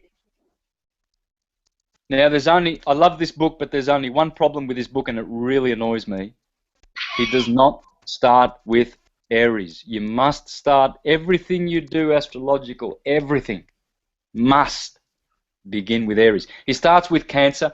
He groups them in all the, you know, the potassiums and the calciums. So he groups them like chemically, and he ignores the astrological order of things, which is very, very irritating because you don't know where you are in the book. So that's today's call. We're going to do questions and answers now, and we're just going to do contributions. Anyone who wants to contribute, please contribute whatever you can to what I've just presented. I'll be back in a minute. I've got to. I'm drinking so much, guys. I've just got to take a loo break. So take over, someone. Okay. Hello.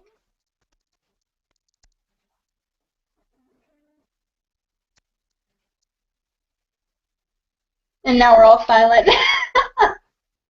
I think Tom has a question. Maybe you want to address this, Summer. Yeah, what is it? Just read it. Oh, shoot. Okay. Yeah, let me see it. My mouse. Okay, Tom. I really think it's really close-minded to think most extraterrestrials are demons. When we are cosmic beings in some point of a galaxy, I think they're demonic and angelic beings everywhere. Yeah, of course, but the thing is that, because Santos has addressed this too, the ones that are interfering as far as like the Greys and coming here, they're coming up from lower dimensional type of places.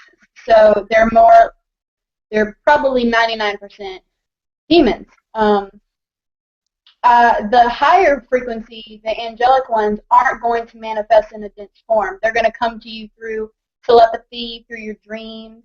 Now, you can still get psychically attacked by demons, but they're going to probably manifest through people as far as like just bodies in general. But you can have heavenly beings come here too, but I just don't think that they're going to interfere the way that we've been interfered with through demonic.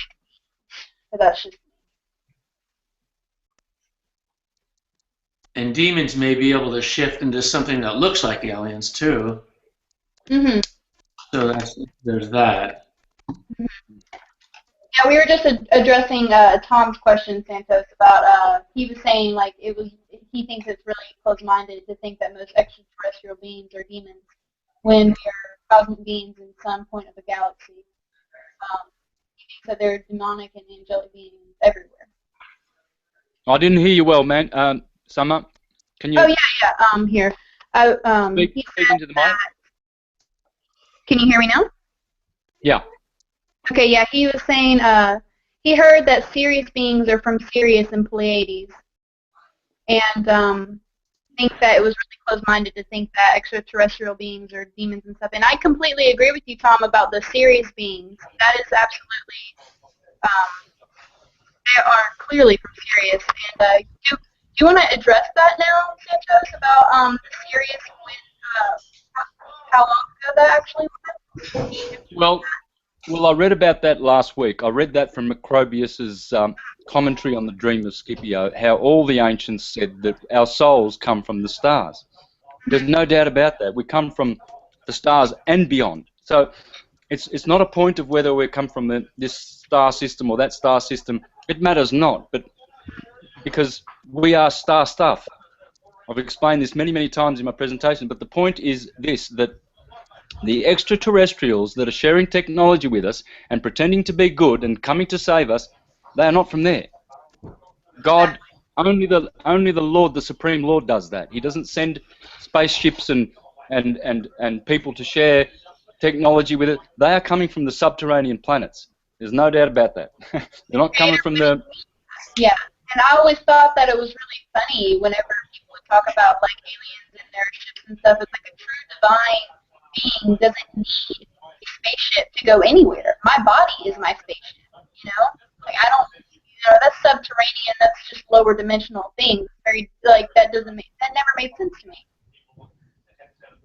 Not just that the actual word extraterrestrial, terrestrial meaning Earth, of course. Yep. So it's just an extra coming from Earth, because the opposite of terrestrial is celestial. So why wouldn't we call them celestial? We never call them extraterrestrials. We'd call them celestial beings, wouldn't we? But you hardly hear that anymore. It's more extraterrestrial, as in a terrestrial being from the land. It's from the Earth. Oh, good point. So the problem is when we say extraterrestrial, we all instantly think of ET. And we have to try and get out of the Hollywood image of words out of our heads now. I think that's the problem now. I find myself doing the same thing all the time. So, yeah. If that can help anyone. Really good point. Yeah. Yeah, well, if they've got physical bodies, that tells a lot, doesn't it? Because in the scriptures, Terrestrial. in the scriptures, there have always been visitations by angels. For instance, Abraham was visited by angels, and he prepared a meal for the angels. And the scriptures tell us always be careful in your actions, because you never know. When you treat people, you could be hosting angels. So these type of beings, they don't come with the same purpose as these extraterrestrials do, that exchange technology just to a elect few. They don't do that. These visions are different. They are They appear to be material, but they're not. It's a transcendental vision that you are seeing. Whereas clearly these extraterrestrials that they're talking about with NASA and all of that, those are physical beings. They're not manifesting from on high. The higher beings are not allowed to interfere with us, and they don't, and they won't, and they never will. We'll never see them. We'll never see them participating in our activities like these subterranean evil demonic creatures pretending to be nice are doing. Santos, can I ask for some clarification? I'm getting into the Book of Enoch right now, and it's pretty fascinating. And they talk about, the angels falling from heaven and attaining wives and having giants and all of that whole storyline before the big flood comes. Is that, what is that? Is that just allegorical, or is that, are these physical angels, or are these just, what is this? It's both, sister. It's absolutely both. It's allegorical because all of us are little Adam Kadmons, little Krishnas, and we have foregone our dwelling place on high because we thought we would be clever enough to mold matter. We thought that we could control matter and make worlds and participate in this material experiment, this Mayan illusion. We also did what the angels that fell from heaven did. We're all fallen. It's a fallen state. It doesn't mean that we are only fallen. We are still transcendently pure and godlike and wonderful transcendental unconditioned beings. But here on this plane, this is an allegory teaching how we got here. And so in the allegory is real truth. Allegories teach truths that are sublime, but in there is the kernel of physical truth, which is a mirror of the higher allegorical anagogical truths. And so the difference is between us and the demons is that we fell, we've repented, we are prodigal sons, and we're returning, we are Elohim returning, whereas the stars that fell from heaven, the Nephilim, they don't repent. They're stuck here because they love evil. They just love their own bellies. They love their lies. They love manipulating others and feeding off their energies. We, on the other hand, we love to give energy to other people. Yeah. You and I, we want to reciprocate good energy. We want nothing more than to bless each other, and so that you are rich and healthy and happy and knowledgeable and peaceful. And the more you are, the happier I am. Absolutely. Not them. If they see you sick and begging and paying taxes, and miserable, and pensioners paying utility bills that are exorbitant and not enough money to pay for the water and bread that they're subsisting on. They love this. They love it. They think it's a game. Don't they feed on you in your weakened spiritual state? Oh, yeah. What are we going to do about that? We're going to vanquish them, sister, with truth. Yeah. And stay strong? Spiritually. We're going to slay them. We're going to slay the demons. We've got nothing other to do than to slay demons. And how do we do it? With syncretism. Syncretism is the answer, not the trivium. All these Mayavadis saying, oh, you need the trivium so you can be logical and you can be reasonable. Don't worry about your logical, reasonable, material dunce nature. Leave that behind.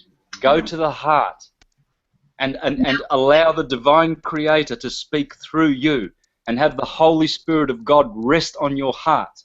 These people know not this. They don't understand it. They are purely mundane. So, Santos, in today's theme, when a lot of people talking these days, they use man as a negative connotation, like, oh, it was great till man got hold of it. You understand what I'm saying here? Oh, this was fantastic. Then man got their hands in there and they messed it all up, and it gives it like it gives us that we are always, no matter what we do, it's always got an evil connotation to it. You think that's again what you would call an extraterrestrial? Not coming from man. It's hard to explain. Is this something that's been introduced into our minds from people other than man? Absolutely. To make man feel like the ass that, man's just an ass. Man ruins everything. Man destroys. Man does. This is what we hear these days. We never hear man is beautiful. Man creates. Man gives birth. And so on. Well, there are extenuating, mitigating factors as to all the trouble and the stupidity of man. Sure, we do stupid stuff. There's no doubt about that. But the elite, the demonic elite of this planet, they want us to believe that we are warmongering. They want us to believe that war is good for economy and profit, and that we want to kill each other. We are tribal, and we do. I go for Manchester United, and you go for the Gunners. You're an Arsenal supporter, right? And so, and we believe that we have these colours. Oh, I want the red colours. That's my football team. And all of this, and one thinks he's a Jehovah's Witness and the other thinks he's a Mormon. There's none of that shit going on at all in the real world. This is all buffoonery. And they want us to think that we are divided and conquered. They want us to think that there's the gays and there's the blacks and there's the shorts and the talls and there's the, everyone's divided and compartmentalized and all of that rubbish. They want us to believe that these are natural systems. They are not natural at all. Yeah. We are syncretic. What we are discussing now is our natural way. This syncretism, astrology, and all of this beautiful science and understanding how to see true science. This is the true one. This is how we are. We are like this. We are so divine. All of that warmongering and lying and they want us to think that we've got this instinct to keep up with the Joneses and that we are greedy and we hoard money in bank accounts and that we are materialistic and we want 3-story houses and 4 cars and 6 SUVs and a boat and a tennis court, blah, blah, blah, and the best career, and we want... That is all manufactured falsely. It's all artificial. Sold. It's sold to us. All. Yeah. And the flesh eating as well. Yeah, and the flesh eating is number one. Yeah. They're the ones that push that onto us in the beginning.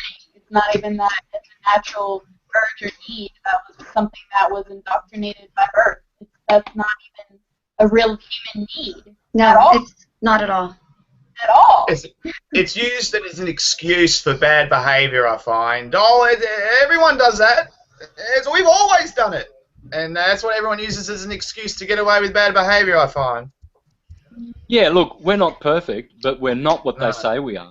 We can achieve and establish peace and goodwill on this planet easily tomorrow. Just all we got to do is just pull the demons out, get those Mark Dunces out of the way, the disgraced Tysons, get them out of the way. These Dick Dawkins idiots, get them off there. We got to spread the truth and get these morons off their soapboxes. They are doing harm to themselves, harm to everyone else, and harm to their creator, who they do not acknowledge.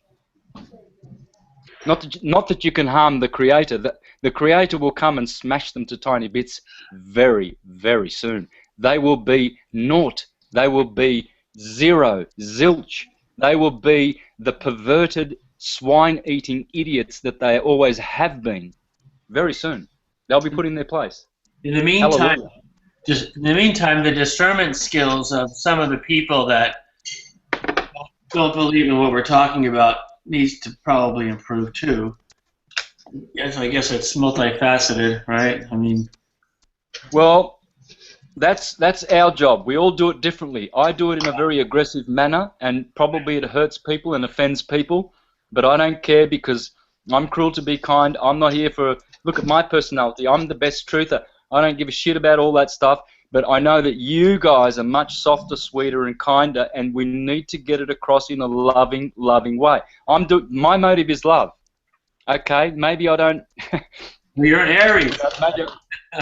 Yeah, I know. I don't mind how aggressively I deliver it, because I know that from the source it's loving. I only do this because I love humanity and I hate demons and I hate falsity. So I'm aggressive, yeah, sure, and a lot of people turn their videos off because they can't stand it. I don't care. They will always come back to the truth one day, and your job is to teach these very same things in your loving ways. Have a look at Summer, the way she teaches. It's just so sweet and kind. There's no aggressive there. It's just a good delivery. Well, we're all different. It can be. Trust me, it can be. Yeah. Of course we can be, but in the main, we have to be gentle with these people. They also have been deceived. We must be gentle and loving. We must understand, like a small tree needs some support, right? If you take the support away, the tree will lean over and it will grow crooked. Yeah. So you have to put a stick back up against the tree, tie it up.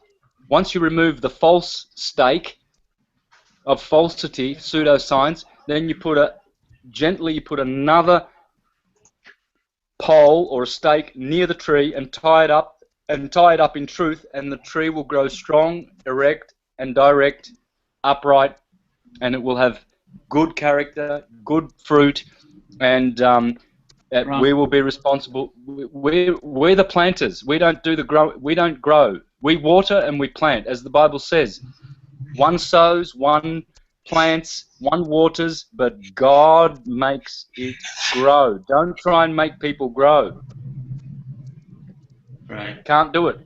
You can only plant seeds, water those seeds, cultivate those seeds, and if they grow, they grow. If they don't, they were bad seeds.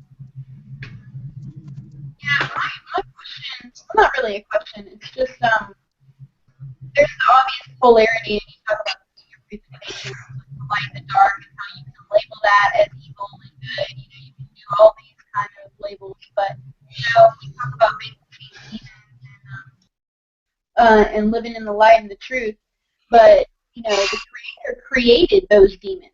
So it's like, my thing is like, rather than, and it's really hard to do this because it's like this balancing act, but I can't hate them because that's hating the Creator, because the Creator created them. But it's still against the Creator. So it's kind of like this. It can be like some mind screwery, if you want to say, because we are doing this in the light and the truth and trying to bring people out of their darkness and out of their chaos and out of their demonic behaviors and tendencies, but that, I don't know, maybe you can add on to this, Santos, because this is always in my head because there is always a balance. It's like I try not to be like good against evil, but that is how it is.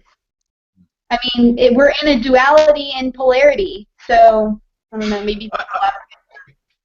I also think Yeah, that people might think, because again, I don't think you're being harsh, Santos. I think you're just not.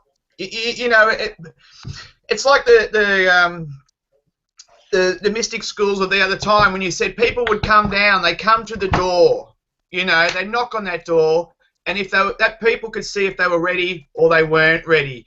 But I see a lot of people come to your door, they knock on the door and go, Santos, you asshole, give me some fucking knowledge, you know what I mean? And I don't think you should treat those people with any respect whatsoever. Pardon my language too, by the way. But you know what I mean. I don't think you need to put up with nonsense. These people are a lot of the time wasting everyone's time when we're trying to get to the truth. Yeah, and I'd like to add also, Santos, that you lit a fire under my butt about 4.5 years ago about vegetarianism or veganism, and I was just a blind, you know, I was just starting to wake up, and the way you were very enthusiastic, and you were just you weren't putting up with any shit. It clicked. It just snapped, and I have not eaten any flesh since. So, That's I mean, exactly it worked. It really worked for me. Yeah, So. in those days I was very, very brutal against animals, voice for the voiceless. And I know I hurt a lot of people, especially meat eaters, and I dumped hundreds of people off my Facebook and social media and everything like that. But you know how many thousands and thousands of people have been writing to me since that and saying the best thing they ever did was stop eating dead corpses, Yes. the bums of pigs and all of that swine shit. And now they are prospering in their health, and they thank me for it, and they thank the universe and the gods, and they are so happy. So have I done a bad thing in hurting people's feelings, their little false ego? Oh, Santos said I'm a dog eater. Oh boy, I'm going to cry now. You know, I mean, you've got to fight the fine fight. But as for Summer's question there about, you know, like a good parent will hate the bad habits of their child, they will never hate their child. I don't hate anyone. I don't hate demon entities who want to repent. I hate their ignorance that they are teaching. I hate ignorance. My war is against ignorance and falsehood. There are 3 modes in nature, according to the Hare Krishnas, according to Bhagavad Gita. The mode of darkness, the mode of goodness, and the mode of passion. 3 modes. We always do things under those modes. In the mode of passion, it's in the middle of goodness and darkness, or ignorance, I should say. But those modes, we can transcend all of those modes by just serving the Lord. In other words, the source of our everything. Whoever that is, whoever you want to call it, Buddha, Jehovah, Krishna, Christ, it really, in the end, it does not matter. These are names that cannot define and encompass in any way that divine source, this beautiful being that shared with us this life that we have.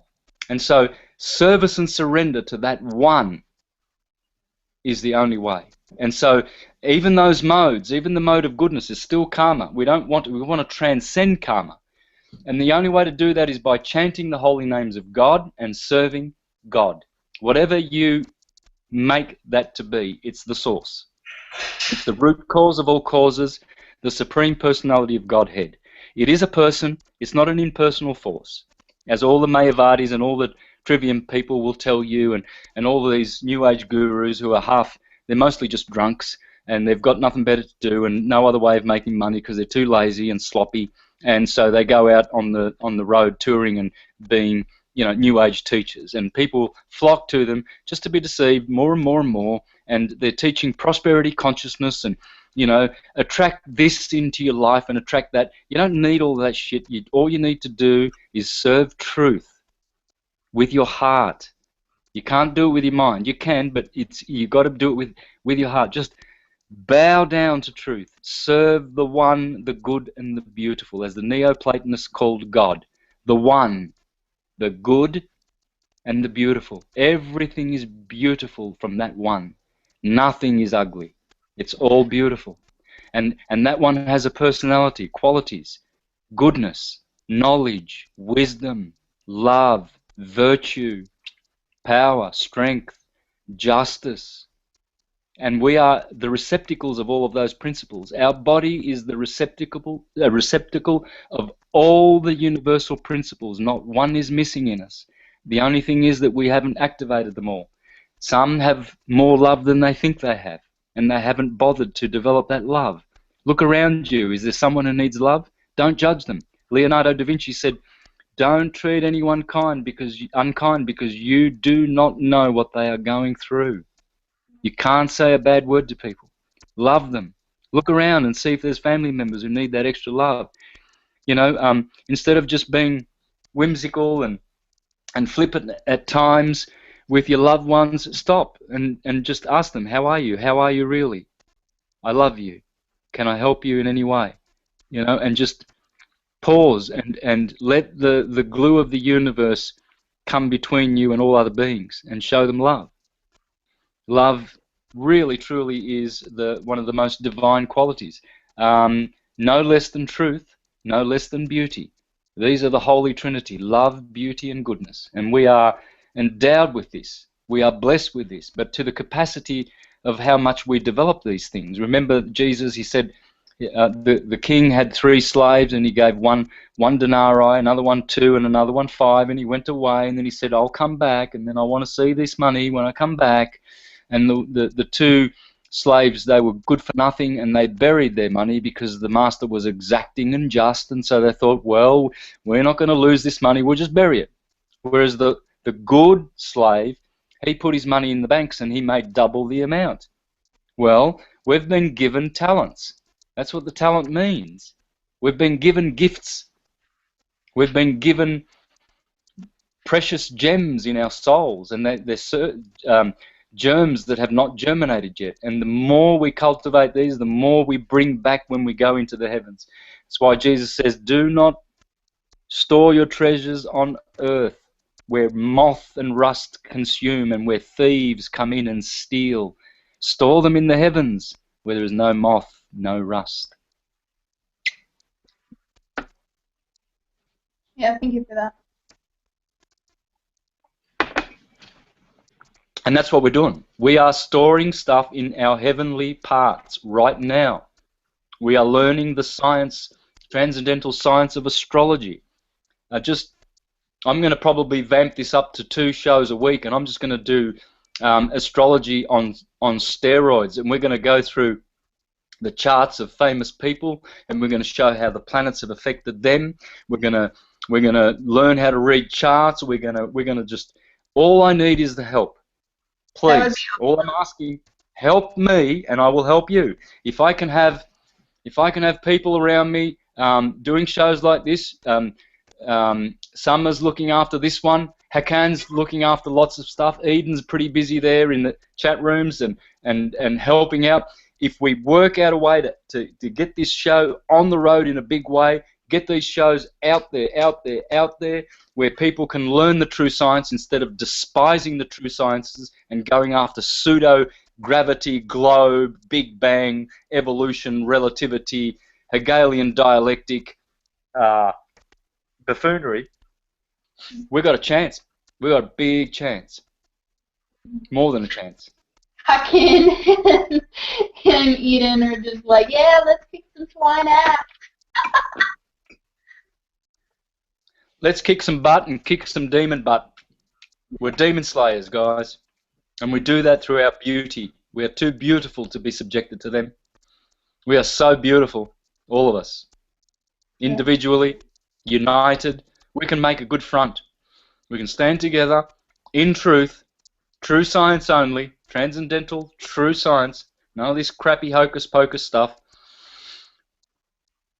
And we can make a go of it, and we can enlighten our brothers and help them. Many people, look, I've got people who 2 months ago abused me so severely they wanted to murder me for going geocentric, and they've come back and they've said, you know what, Santos, I'm so sorry, I'm very, very, very sorry, please forgive me, I sent you this nasty email, I told you to go to hell, I want to kill you, I called you a dog, I called you this and called you that, please forgive me. I now see that we live on a disc plane, there's no globe, it's hocus pocus, and they're waking up. Yeah. And I'm getting this by the hundreds, guys. I'm getting it by the hundreds. I got thousands and thousands of people that wanted to kill me, murder me, tell me I was a dog, and all kinds of attacks. You got no idea what I'm coping with behind the scenes with all the messages that I get and all the naysayers and killers and like the Christians who went to the Americas and killed the indigenous people because they didn't believe in their Jesus, you know, and like all of them, they're all guilty. Islamists are guilty of it. Jews are guilty of murdering. They're all murderers because they're all materialists. They're not spiritualists. They see their books as material wisdom. So when the Quran says, go and kill infidels, well, they go and kill infidels. And when Christians and Jews say, Jehovah's saying, kill the Canaanite women, dash their children against the crag, rape them, murder them, they're useless. They physically go and do it. So you've got these Zionists in Israel saying, we are God's people and you are dogs and swine and goy and we were meant to rule the earth. Well, this is demonic worship. And they've been misled by the material, literal renderings of their scriptures. They know not how to see the literary, anagogic part of their scriptures because they are too stupid. They are meat-eating, and the animal mentality prohibits them from seeing with their eyes. Their pineal gland is polluted. When the blood is polluted and you've got animal blood in your body, you're gone. There's no hope. There's no ascending. There's no ascending. I have to be clear to all people, even ones who are still dabbling in a little bit of meat eating because they believe they need their protein and their iron and all that bullshit. All of those people need to wake up real quick. You're eating animals. You are, as the Bhagavad Gita says, you are a dog eater and you have no place in the higher realms. You will come back as a dog and be eaten by dogs. Period. No hope. No hope. You need to get rid of the animals. You need 7 years of cleansing from animal necrophiliac corpses in your body. It's necrophilia. Include fish also? Oh, all animals. That's an animal. Yeah. What did you say? I'm sorry, I didn't hear you. It's an animal. All animals. Yep. Fish are animals. What is your name? Hibernia? Yeah. Actually, my name's Alan, but it's Hibernia is just the, title. So, yeah. You said theft, Alan? No, just Alan. No. You said something that you were saying that was, I don't know. Never mind. Oh, that's okay. He was asking about fish, Summer. He asked if fish was okay. I was like, what? Only because it's in the Bible, the fish story, and blah blah blah. Anything yes, with you must understand though that this fish eating it's all allegoric. Everything in the scriptures is literary. The history, the literal historical part of it, it didn't happen. It's all transcendental. Let me show you.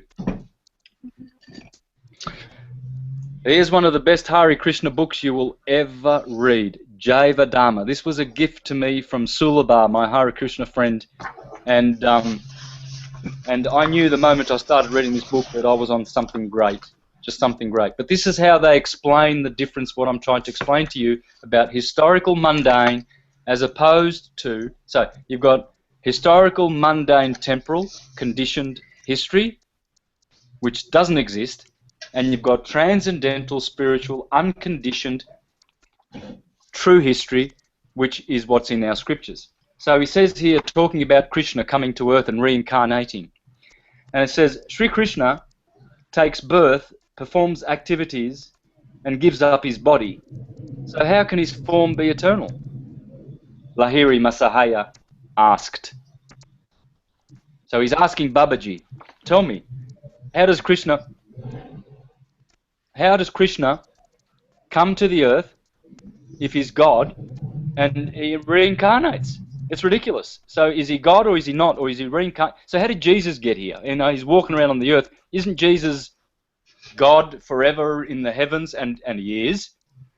And so what's he doing as a bloke here walking around on the earth and doing these material things? Well, he goes on to say, Sri Krishna's form is Sat Chit Ananda, ever existing, full of knowledge and completely blissful, Babaji replied. His birth, activities, and giving up of the body have no connection with mundane matter. Then why have such descriptions been given in the Mahabharata and other scriptures? Babaji answered, the eternal truth defies description, for it is beyond words. The pure soul, in his spiritual aspect, sees the transcendental form and pastimes of Sri Krishna, Christ, Jesus, put anyone you want in there, Buddha, any of these incarnated saviors.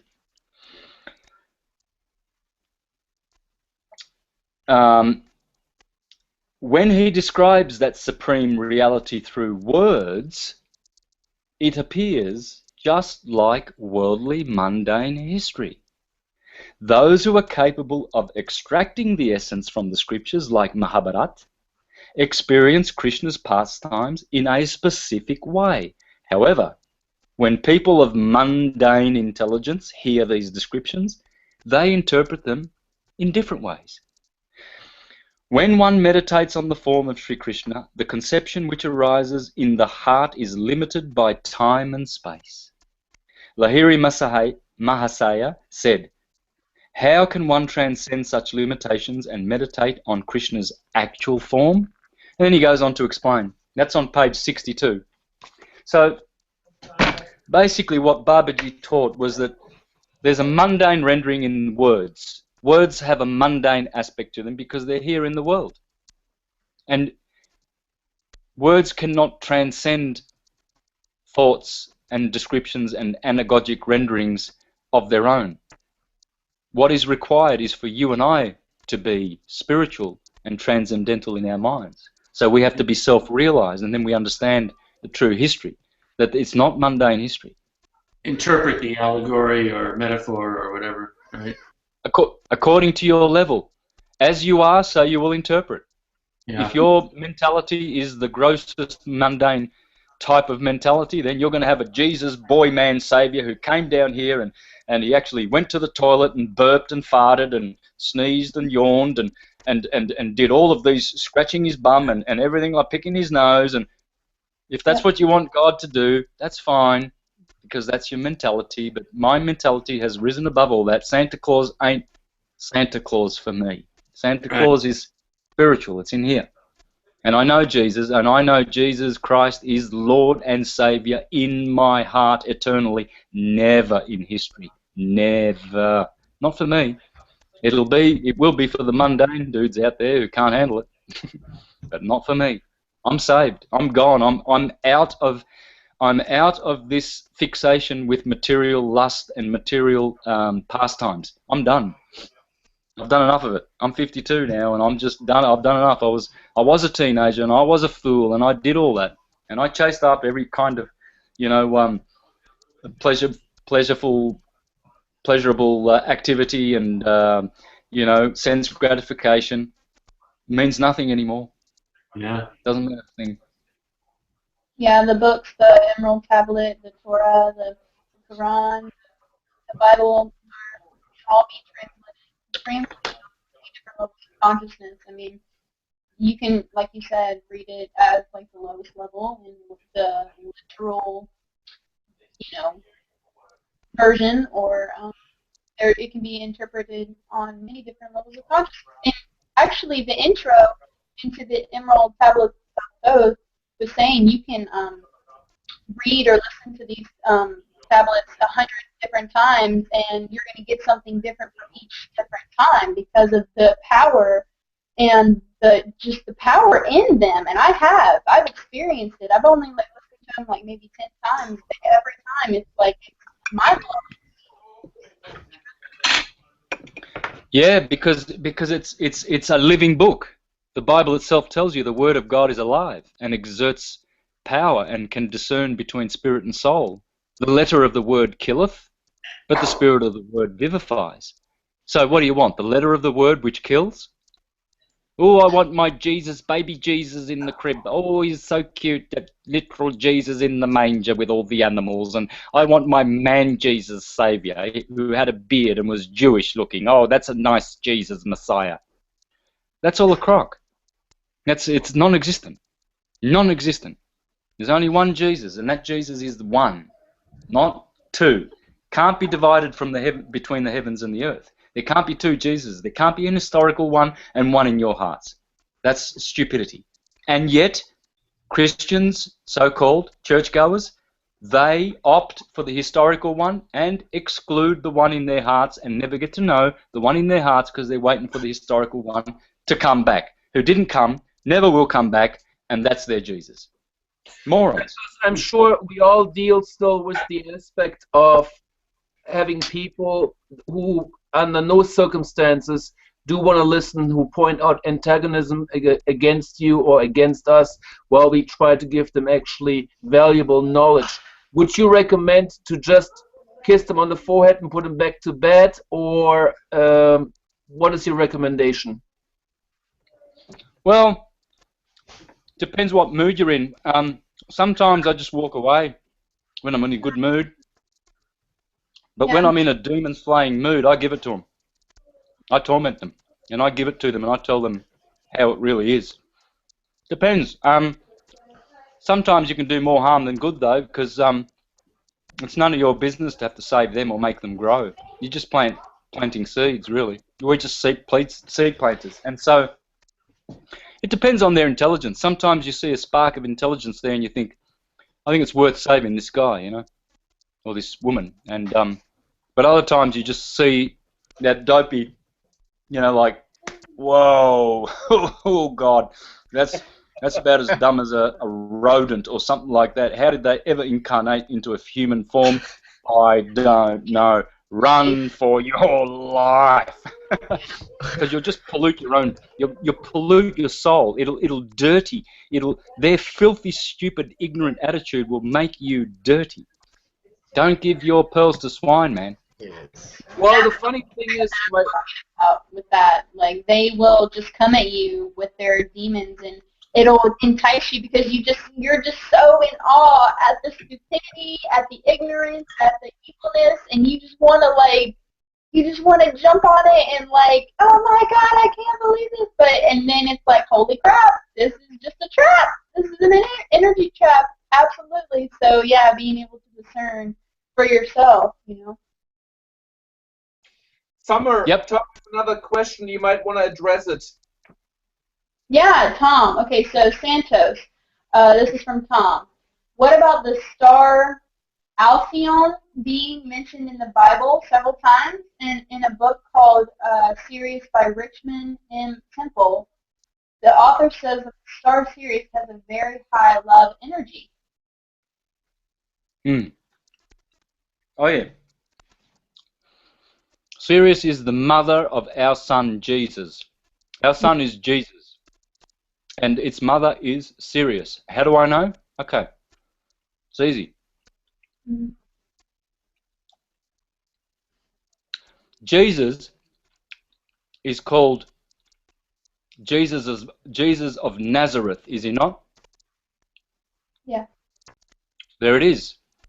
Nasir. In Arabic, that means Jesus of Osiris or of Sirius. So Jesus, our son, is Jesus of Nazareth, Jesus Nasir, Nasirius.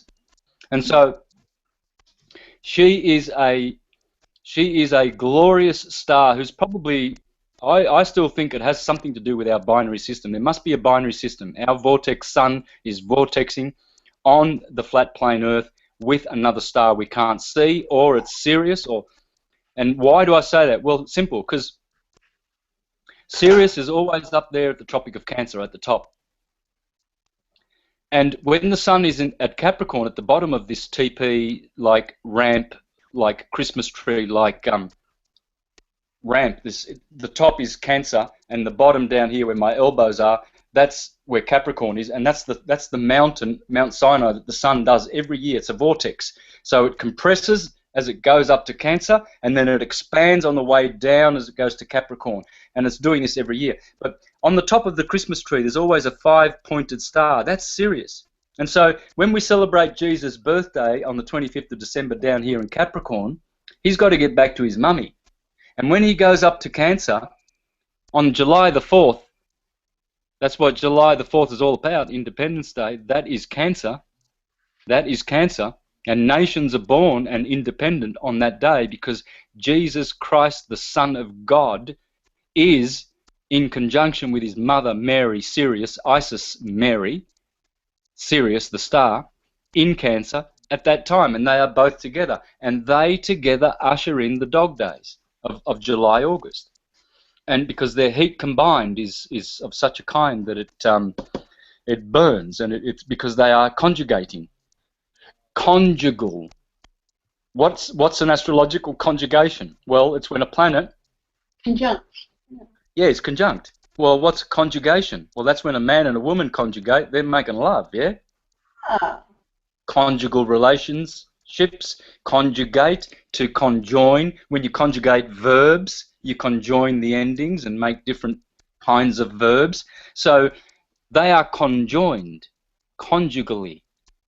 And so this happens year in, year out. Jesus Christ, he climbs up that mountain and he goes up to make love with his wife and bride, Mary Magdalene, or mother, or whatever you want to call it. So it doesn't matter because Osiris, Isis, and Horus, or Krishna, Balaram, and Radharani, they are always one. Yeah. And so they are making love with their electrical internal energies. Krishna and Radharani are always making love. We will be imitating them when we go to Vrindavan, because we will be individuals and there will be individuals there, and all that will be going on is sweet, opulent pastimes where we will be just singing, making music, making love, eating and drinking spiritually, not physically. None of this physical, lustful love, none of this physical, gross music or food. It's spiritual. We will have spiritual form, not physical form, spiritual form. And we will be doing this eternally, unconditionally. And every moment of our life, our bliss will grow exponentially. Not just a little bit every day, exponentially. Our bliss will grow and never stop growing. Never, never, ever. And that's how good it's going to be. And you think Krishna and Radharani are not leading the way?